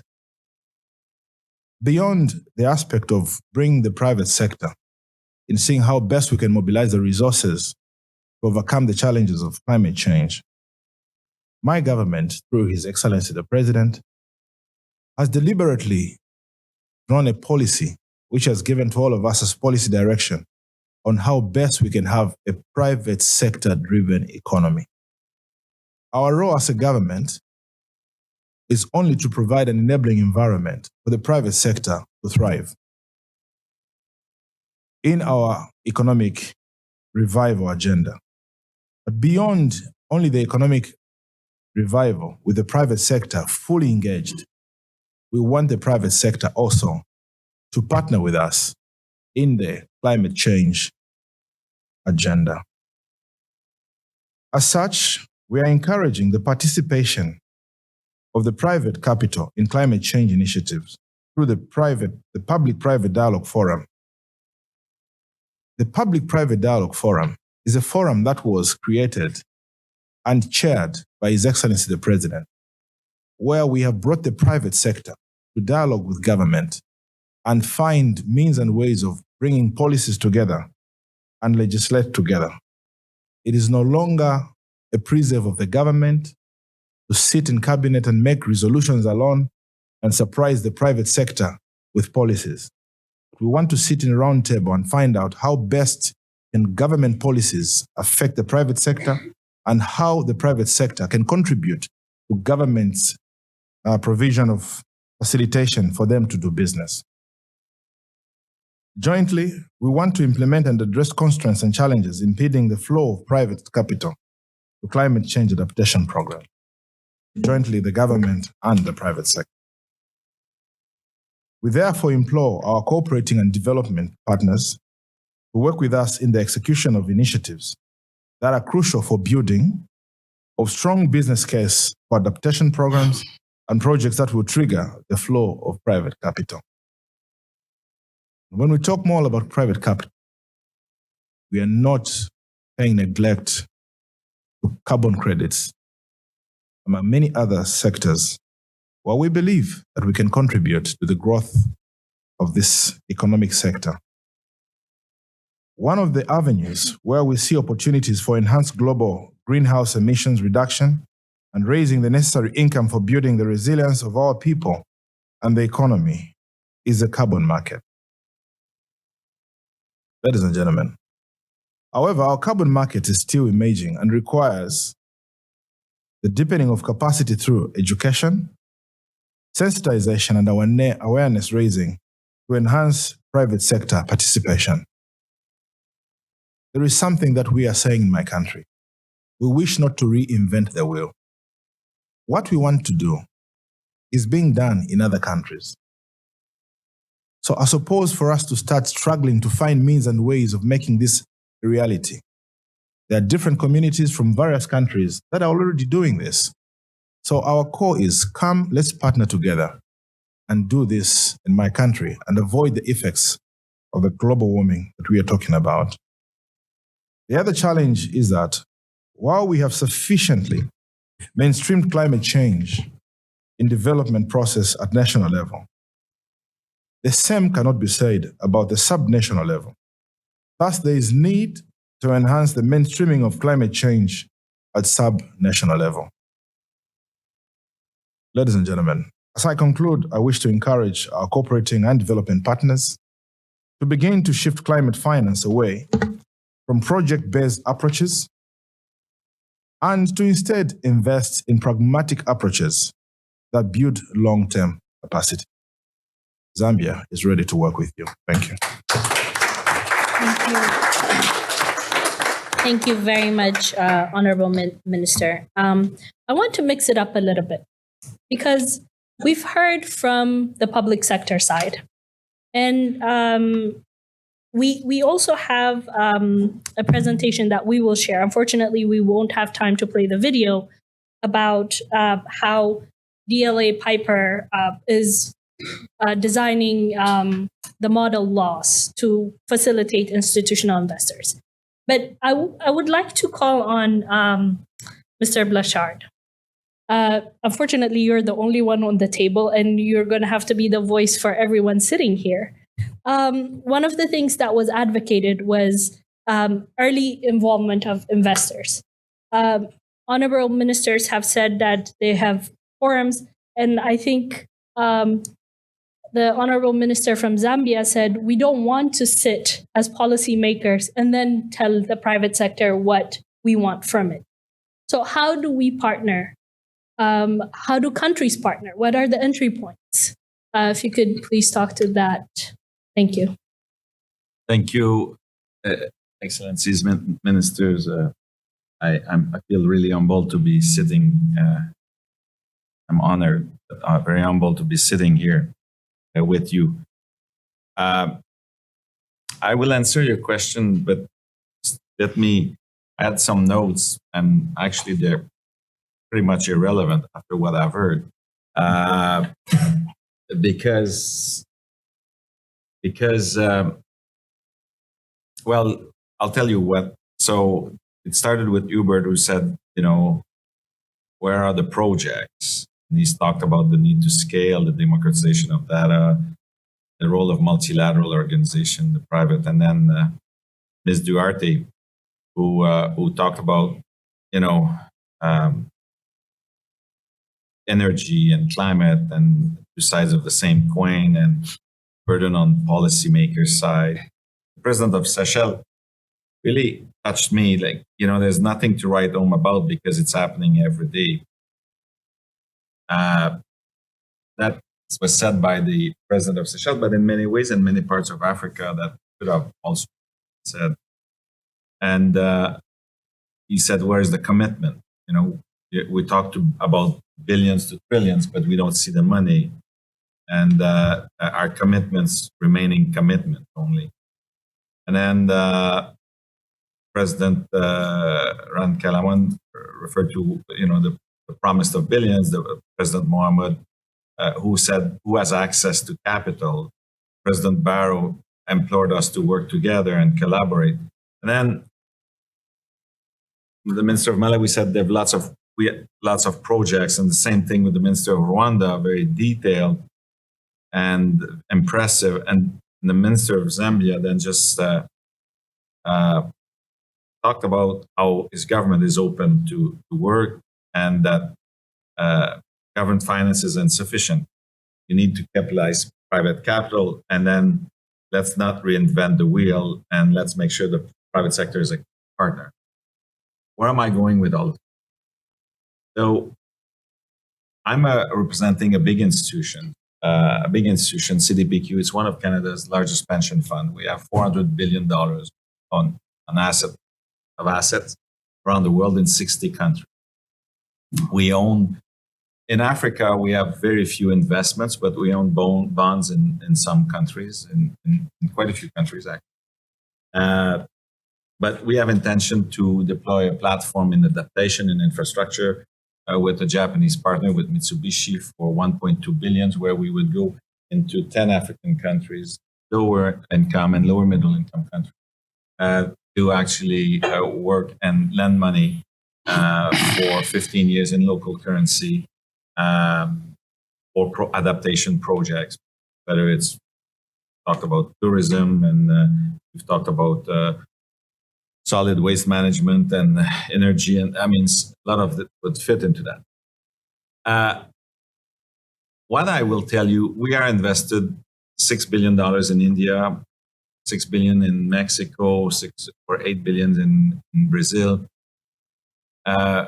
We are now about to invest in Indonesia. I'll tell you, when you said, Minister, about not reinventing the wheel, I'll tell you from my perspective, the perspective of a Western asset owners that is big and goes for big thing. We invest in large projects usually, except for this platform that I've talked about, which is for projects that will go from 5 to 75 million and a total of 100 million per country. We'll have 25 countries in total, but 10 of them are in Africa. But mostly we go usually for big country, big ticket. We know nothing about it, basically, very little.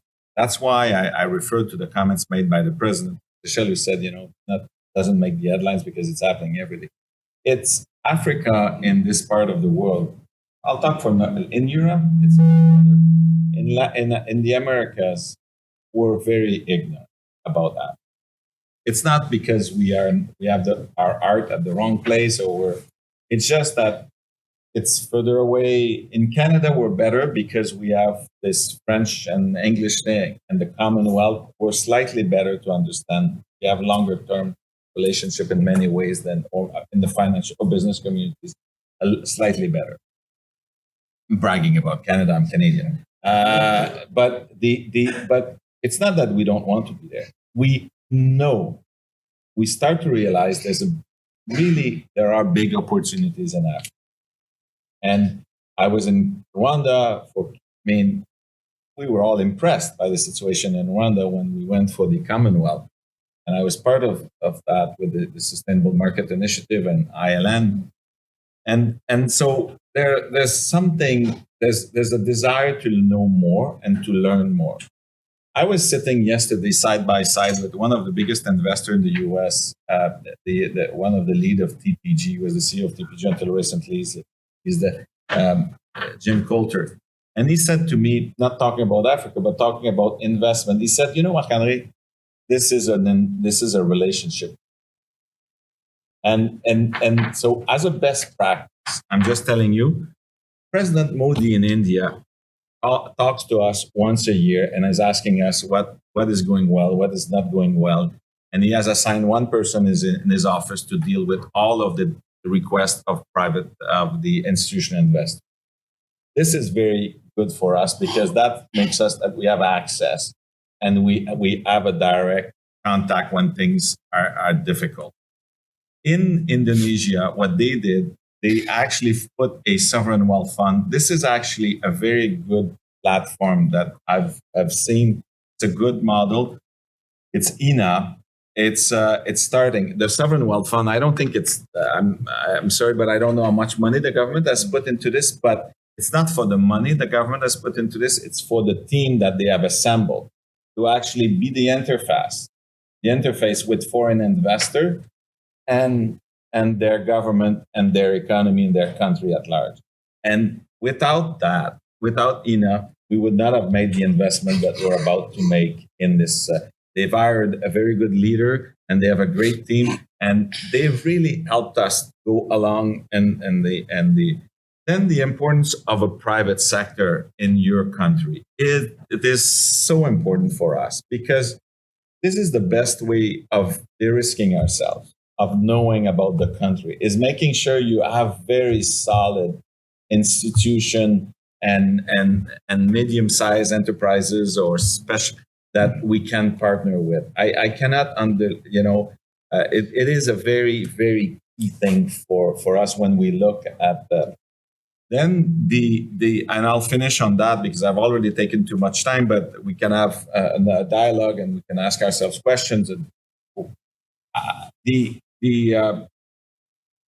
last comment I wanted to make was, think about us. We're an institutional investors based in Montreal, 1,400 people. We have 9 offices around the world outside of Quebec. We have 3 regions. We've divided the world in 3. Europe and Middle East and Africa and London and Asia Pacific and Singapore and New York, the Americas outside of Canada. We are now gonna do so. We are an institutional investors, a pension fund. It should be usually pension funds are boring and very conservative and stuff. We have a fiduciary obligation towards our depositors, so that's one thing. But in Quebec, We have a dual mandate, which is economic development of Quebec. So we take them, both of them, seriously. So that gave us a DNA. And so I'm asking you for your institutions. You have some pension funds in some countries. Like, this is very important, the dual mandate, to create the culture. We've developed a culture in our pension fund that has actually led us to be more innovative.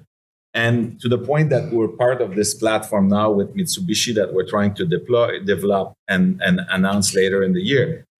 The point I wanted to make is on your idea of partnership. The fact that a pension fund like us would partner suddenly with a Japanese institution, the Green Climate Fund, the Government of Canada, FinDev Canada, some, I won't name them because it's not public, but some rich family offices, like wealthy families from the philanthropic side, and then an insurance company for the FX risk, to put together this platform of adaptation infrastructure.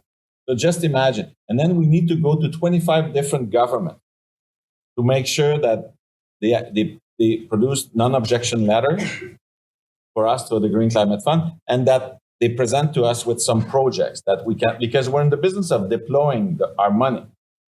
We want to deploy, we want to invest.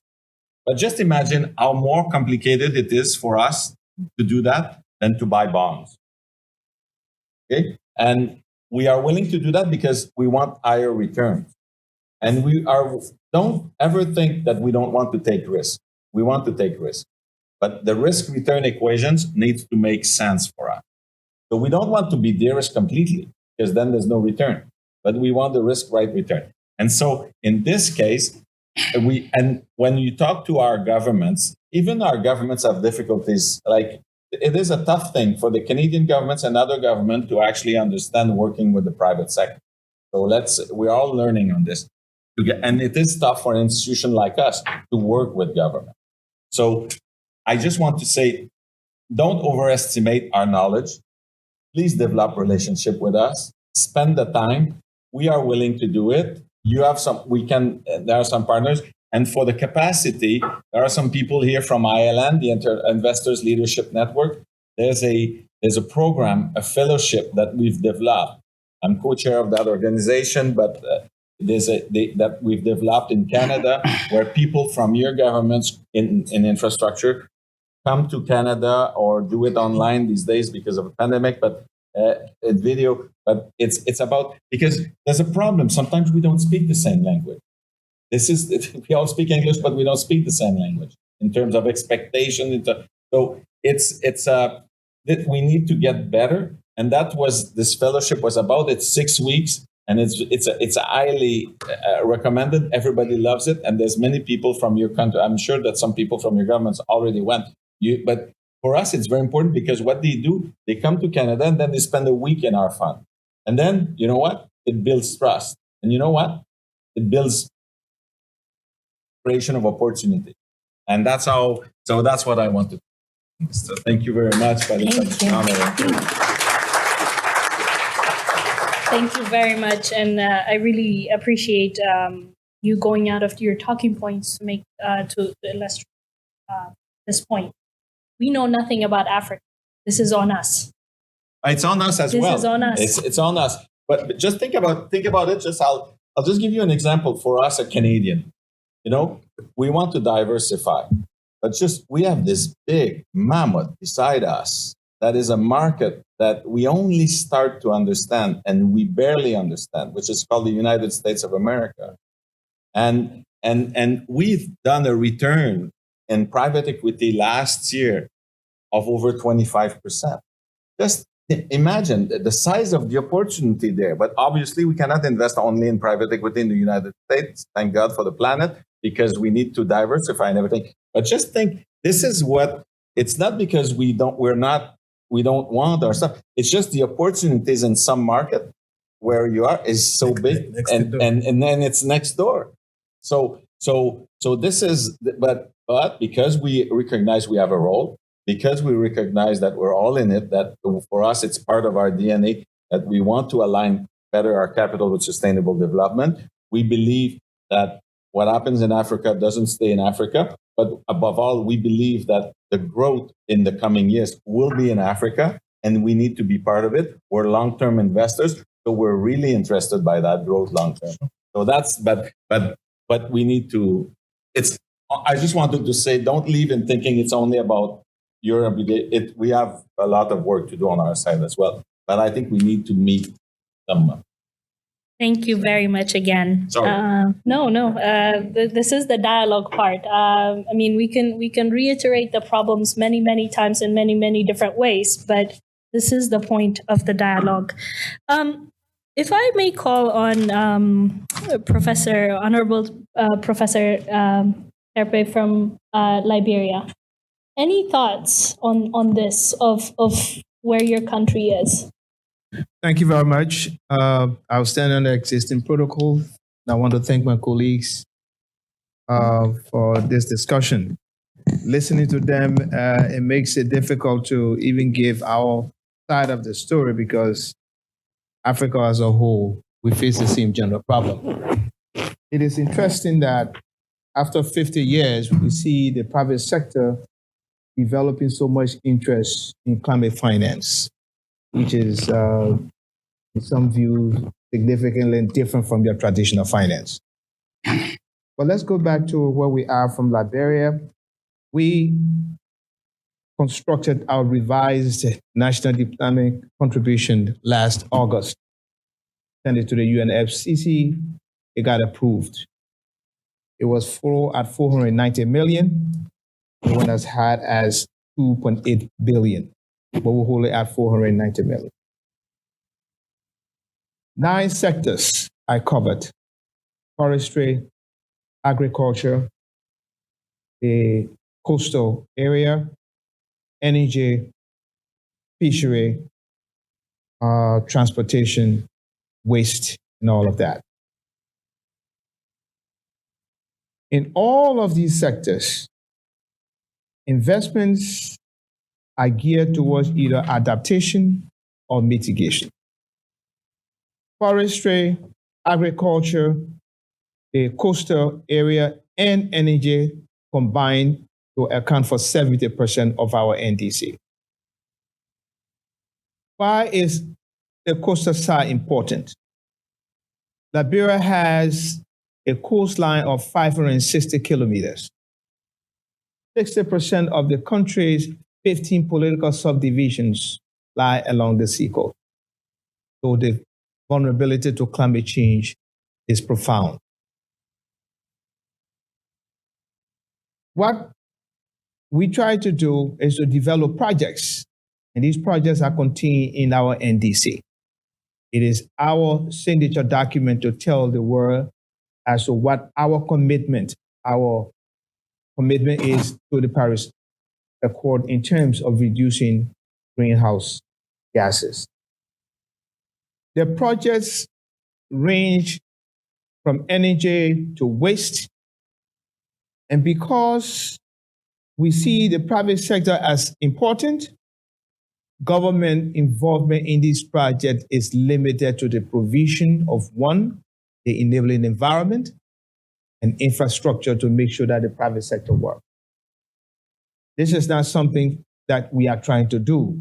Liberia, from its incipiency, is a private sector driven economy. And this is why we encourage to do that. The forest. My colleague talked about carbon credit very well. We try to do that. But what do we have? Liberia is the 3rd lungs of the world. There are 3, as you may know: the Amazon, the Congo Basin, and the Upper Guinea Forest. Liberia accounts for at least 43% of the Upper Guinea Forest. The original rainforest is there. We have a forest cover of about 7.6 million hectares. And the last calculation we did in our forest inventory 2 years ago was giving us something between 350 to 360 metric tons of carbon per hectare. Calculate that be around about 2 billion. Like our colleague said, Africa emits less than 4% of global emission. 2 countries, which I cannot name, account for 90% of that. In the case of Liberia, if we decided to adopt the Chainsaw Massacre, it would take us 10,750 years to get rid of what we have. We do not intend to do that. I'm trying to tell you what we have compared to what we emit. Yet, we want to be able to maintain our commitment under the Paris Accord. And so it is important and it is interesting that the private sector can show this level of commitment and concern. I hope we can get the addresses. I will give my cards. We want you to have access to our NDC, which is hosted on the UNFCCC and the partners, our international partners. It's hosted. We can send copies to you. Look through that NDC, see what your interest is. You come to us, the doors will be open. Again, like I said, government role is to ensure that the infrastructure, even at that, set. 2, want to make sure the rules that are there are rules that can be subject to peer review. The rules that will allow us to give investor predictability and stability in their investment. So this is where we are with respect to this dialogue, which still find to be very, very interesting. Once again, I want to say, in pursuing this from the private sector side, please be aware that public finance, public-private is good. There are 2 P's. And on the private sector side, there will be profits, profits, profits. On this side, it will be people, profit, the planet. Well, I'm sure somewhere you can chew the gum across the street at the same time. I want to thank you very much on behalf of the invitation, on behalf of the president, the people of Liberia. We have a viable NDC. And let me just add, not only have we developed the NDC, we have developed a detailed implementation plan submitted to our partners. That document now, we are told, happens to be one of the best in the world. We will launch it in October, and I want to invite all of you. Thank you very much, distinguished ladies and Thank gentlemen. you very much. I know we are beyond time. I just want to give a very quick word to Dr. Eugene Wosu from Ghana. And after that, we'll conclude our session. Unfortunately, I could have this dialogue for 3 days. Unfortunately, we don't have that kind of time. Sir. Thank you so much. As you heard, my name is Eugene Owusu. I'm the special advisor to the president of Ghana on the Sustainable Development Goals. I do have a statement here from the president, but in the interest of time, I'm not going to read that statement. I'm just going to draw a highlight 3 or 4 key messages in his statement. But perhaps before I do so, let me digress a bit and truly commend the colleague from Canada for your candor and honesty, particularly when you said in your statement that you know very little, if anything at all, about Africa and the opportunities that we do have on the continent. I personally do think that it really, the onus falls on us now to really step up in terms of the narrative that we define about our continent, in terms of our brand value, and also in terms of our value proposition that in the investor community. So thank you very much. I think it's a message that I'm certainly taking back with me. I think my first point is it's very similar to what a colleague from Liberia did mention, which is the premium that we do put on our nationally determined contributions, which we truly see as a blueprint for transitioning into a climate resilient, low carbon economy. We put such a premium on the NDC, not least because in Ghana, our communities, our infrastructure, our livelihood activities, and our economy truly remains vulnerable to the effects of climate change. Beyond the the real risk that we all know that climate change poses for agricultural productivity and the threat to agribusiness is industrialization. Certainly for us, many of our critical infrastructure, such as oil and gas plants, our thermal power generation, our major highways and ports, as well as settlements and monuments, are really dotted along the coast. And in this respect, sea level rise and tidal surge resulting from climate change poses what I would say poses an existential threat to these assets and also to our coastal settlements and our ecosystems.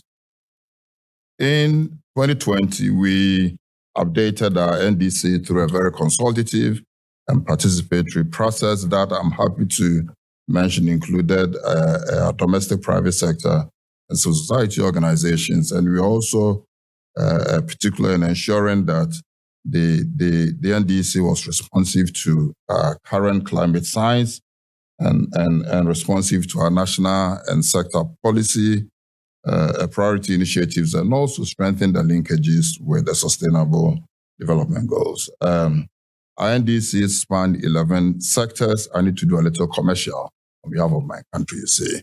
It spans 11 sectors. It comprises 47 adaptation and mitigation POs, programs of action, and they are really expected to enhance the resilience of over 30 million people and generate absolute greenhouse gas emission reductions in excess of 64 million metric tons of carbon and create over 1 million jobs.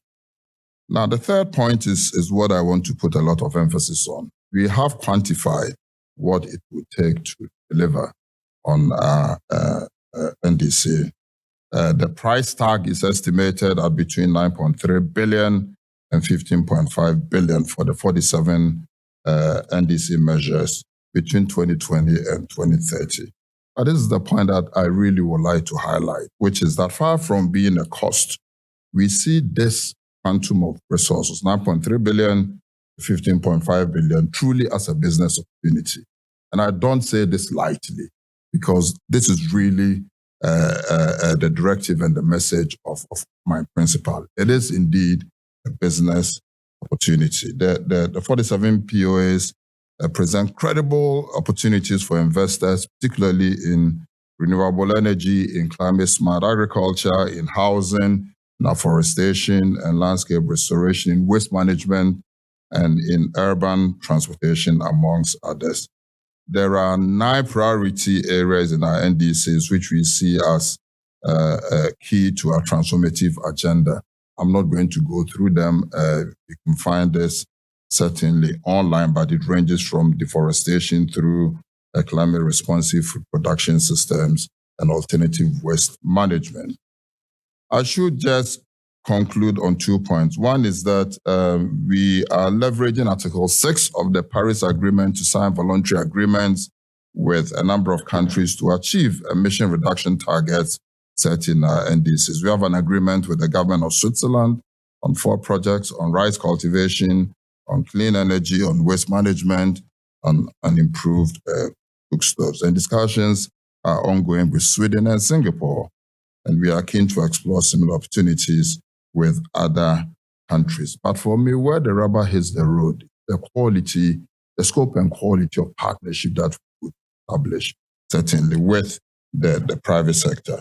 So financing remains a major challenge to the implementation of our NDCs, and we look forward to partnering with all of you to achieve our overarching objective of a low carbon economy, which is so crucial to the security of the only planet all of us do have, which is this planet, which is our home, and also for the success of the Sustainable Development Goals. So thank you so much, and we look forward to seeing most, if not all of you in Ghana at some stage. Thank you very much. Thank you very much. In the spirit of dialogue, I know I've been very lax with time because I think there are things that needed to be said. 10 seconds. Anybody wants to take the floor? 10. Okay. We're all from the Commonwealth except Liberia, but we will take you for the time being. We're amongst family and friends, particularly at this time in history. I have one favor to ask. Are you sure the wealth is common? Well, we have to make sure that the wealth is common. Yeah. So the issue I wanted to raise with you is if you could help us helping the entire situation here. We've been, a lot of us, the institutional investor, have been arguing with our own government. So with the UK, Canada, US, Germany, the main ones, to help us with project preparation and to help us with scaling of de-risking instrument. We need, it's what we have as a proposal is to ask them for between 100 and 300 million dollars a year for a project preparation platform that we would do between Canada, UK, maybe, we would have to partner with some African countries, maybe with one in the Middle East, one in the Asia Pacific.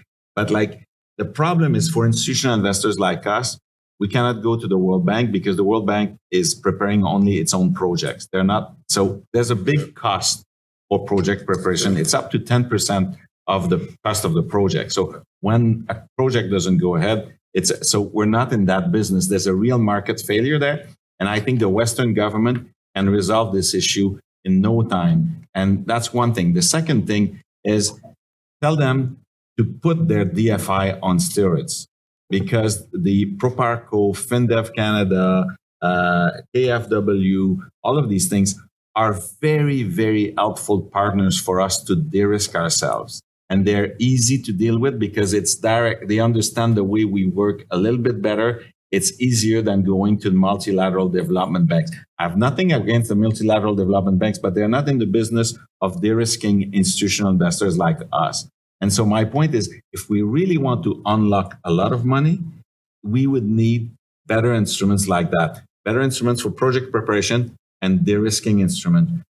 I'm finishing on that 5 seconds, just to give you an idea of my portfolio in the last 3 years of emerging markets. Only on the currency, we've lost 15%. So before I make any return, because I invest in your currency, but I report in Canadian dollar. That's the system. That's how it is. So I need to address that as an issue on my side. So that's the kind of risk we need to deal with.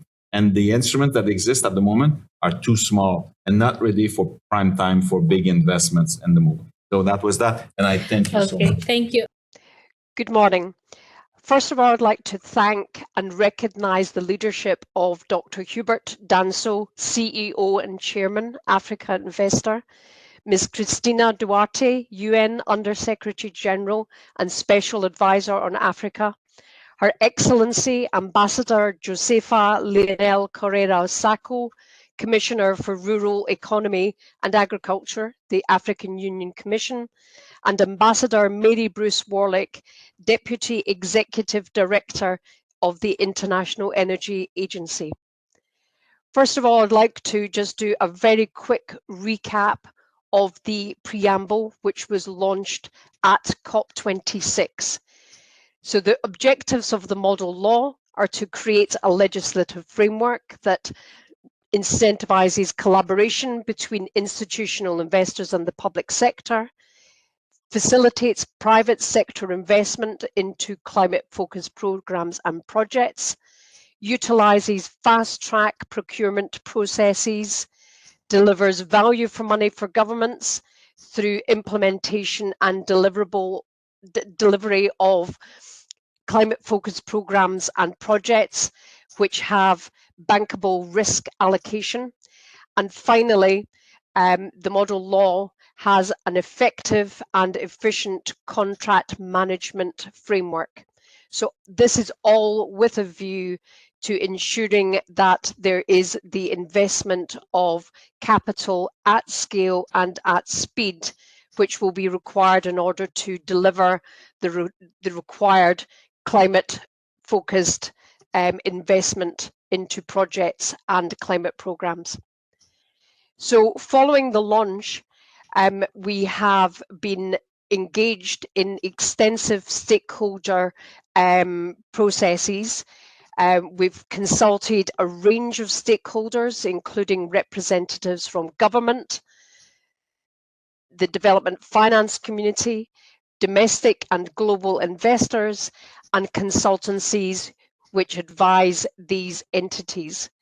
We developed 3 questionnaires for the consultation, focused on the fact that with each group of stakeholders, there were slightly different issues and questions for those stakeholders. So the groups were governments, global asset owners and platforms, and sovereign funds and public pension funds. Throughout the stakeholder engagement, we considered the key issues associated with the development of the law and what could be the blockers which would prevent the implementation of the law, as well as the key issues which needed to be covered by the model law. We've also carried out a comparative legislative review from a range of different jurisdictions, looking at laws relating to public procurement, PPP, and strategic investment. So throughout the stakeholder engagement, a number of key emerging themes appeared. Those themes related from everything from the regulatory environment for the investment needing to be right. So for example, if it was water projects that were required, there needing to be the right water regulations in place. We talked about the international best practice in procurement, including the use of electronic procurement methods. We talked about how projects could be bundled and pipelines formed. We talked about issues such as fraud and corruption, the ability for there to be international arbitration, and how proceeds could be repatriated. But above all else, there was the identification of the fact that there needed to be the early involvement of investors, there needed to be flexibility in the models which were chosen, and there needed to be collaboration between government and investors. So in terms of the structure of the model law, after the introduction, which sets the scene for how the model law was developed, the model law is structured into 3 main sections. The first section talks about the types of country risks and readiness for investment that governments will need to consider when they're looking to attract investment to their jurisdiction. So these issues range from anti-bribery and corruption measures, sovereign immunity, sanctions, and generally rule of law.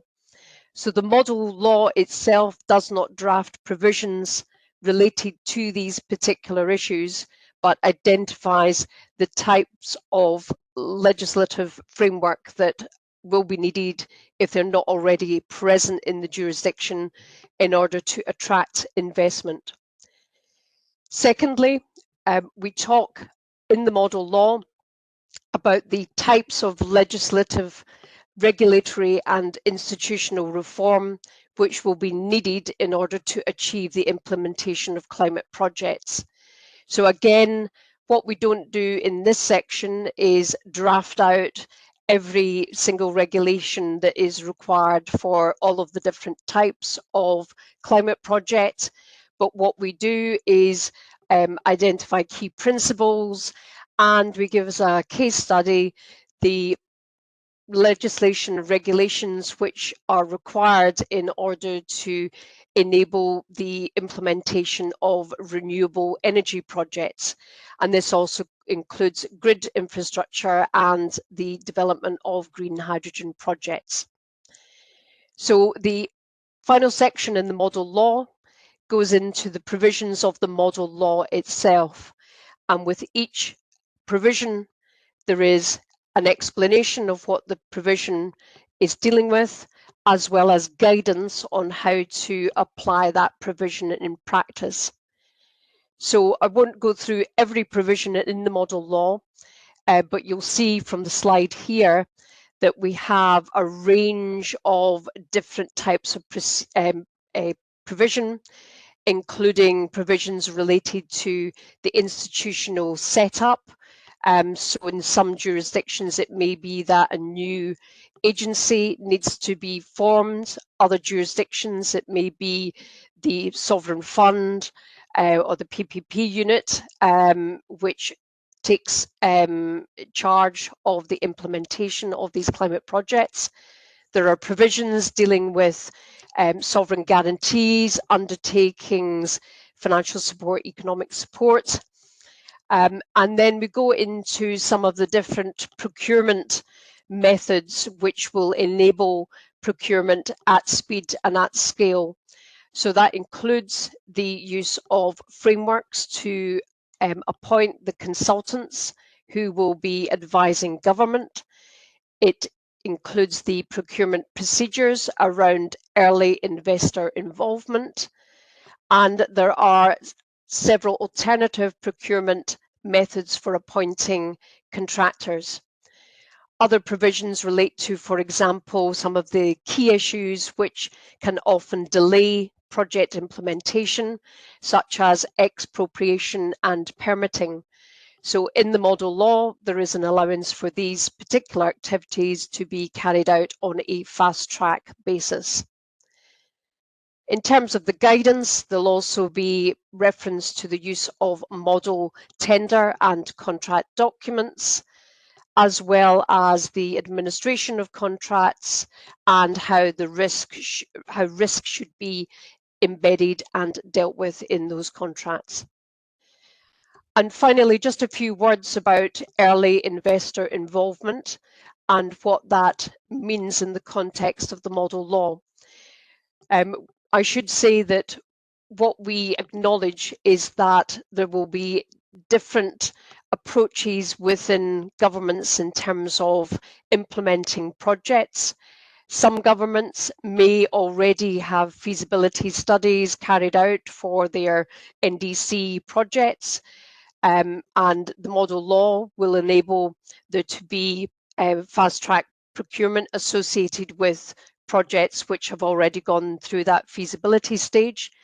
But for those projects which have not been identified, one of the facets of early investor involvement is to have investors involved at a far earlier stage, for those governments who would appreciate that earlier involvement, and for those investors who would like to be involved at an earlier stage.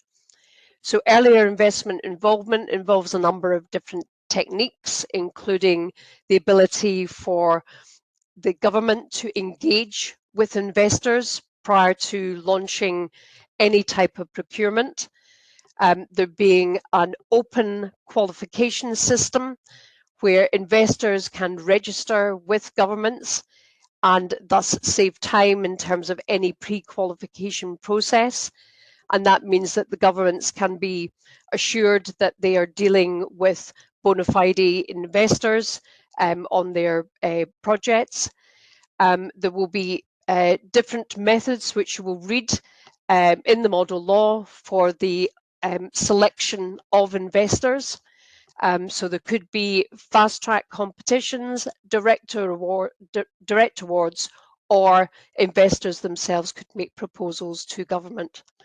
There will be a collaboration agreement setting out the scope of the investor involvement with key parameters, and then the selected investors work with the government to develop procurement strategy, project pipeline, including the commissioning of early design surveys and feasibility studies.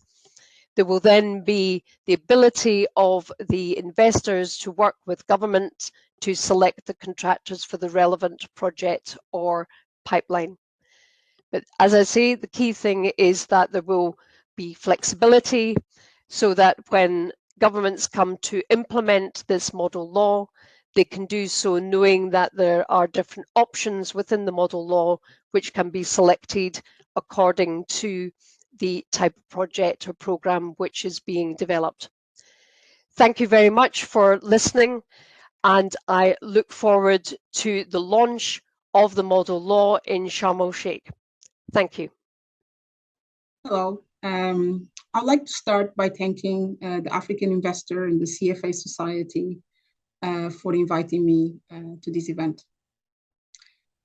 The transition to a low carbon economy will require significant transformation of the world and all the major industrial sectors like construction, manufacturing, mining, energy, and so forth. And it will require billions of dollars, as well as the participation of all the nations in the world, including those in Africa. One of the major issues that we are facing is the source of critical materials. Without critical materials, it's not going to be able, we're not going to be able to go forward with this transition. For instance, a report by the International Energy Agency found that the world will need about 50 more lithium mines, 60 more nickel mines, 70 more cobalt mines by 2030. And that is just to meet the global net carbon emissions in this timeline. That's less than 7.5 years from now, which is, for some people, some would say it's almost like a pipe dream. But it doesn't have to be if all the nations pull together. And that includes, as I said, those in Africa. Africa can be a critical source of materials for the green transition. Africa has all the critical materials required for the green transition, including lithium, cobalt, graphite, and so forth. So what is required from the key stakeholders of the African transition to the low carbon economy? What are the action plans for them? What needs to be done immediately so that we could see a higher source of these critical materials for Africa, for the transition to a low carbon economy in Africa, but as well, certainly, to support other nations around the world that don't have as much of these critical materials. Some of the key steps for stakeholders would include to identify the producing mines in Africa, the producing mines of critical materials in Africa, and build supply chains around those resources. Some of them would have the capacity to produce more materials that can go straight into the low carbon initiatives. And the stakeholders need to invest in these mines and invest in parks, technology parks around these mines so that we can then build those supply chains.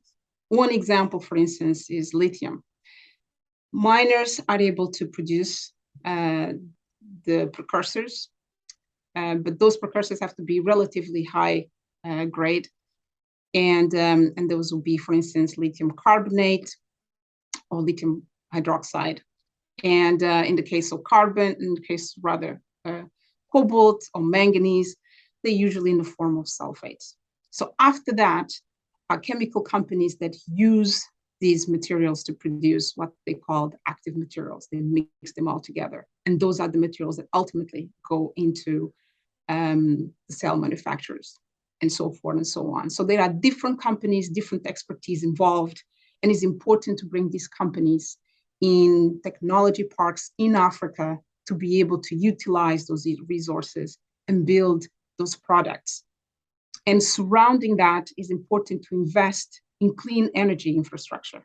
We need to bring those funds and find ways of building energy sources that are low carbon as well, so that we can build and make critical materials that have a low carbon footprint, and that can be done right in Africa. These projects carry high risk, and so therefore, project risk implementation, looking at supply demand oscillations and variations and volatility, it's all important for funds and those participating in the investments to understand and mitigate those risks. Another important point is the collaboration between the governments and the investment funds. In 2021, the African Green Infrastructure Investment Bank launched the Model Law Institutional Investor Public Partnership Legal and Regulatory Framework Initiative. And that has received tremendous support. They did it together with the CFA Asset Owners Council and also in partnership with the global law firm DLA Piper. The aim is to mobilize and deploy private capital at scale and speed. So the Model Law introduces a new infrastructure investment procurement regulation and framework between governments and global institutional investors globally for the deployment of green infrastructure projects, which will reduce the investment risk of both investors and governments in emerging and developing markets. That framework has received significant support, has been reviewed by many institutional investors, and need to be implemented by both institutional investors and governments. And it can also be developed for to bring about, as I mentioned, many of the mines that can then support this critical material shortage that's coming. Not just the mines, there is also need to continue to invest in the development of advanced projects of critical materials in Africa, and as well as those at much earlier stage as exploration. There is a significant work to be done by governments, which we have seen in Africa. They continue to be interested in that and collaborate with mining companies as well as investors. So this is an important message. It has to be done now. There is an action plan that are outlined, and it is possible to do it, and it has to be done now. I thank you for all the attention, and looking forward to seeing continued advancement in the critical materials and development of supply chains in Africa. Thank you. I'm getting a hard stop message from my colleague over there. Unfortunately, it would have to be an offline discussion. Thank you very much. Thank you very much, Excellencies. I'm going to hand to Dr. Danso. Thank you.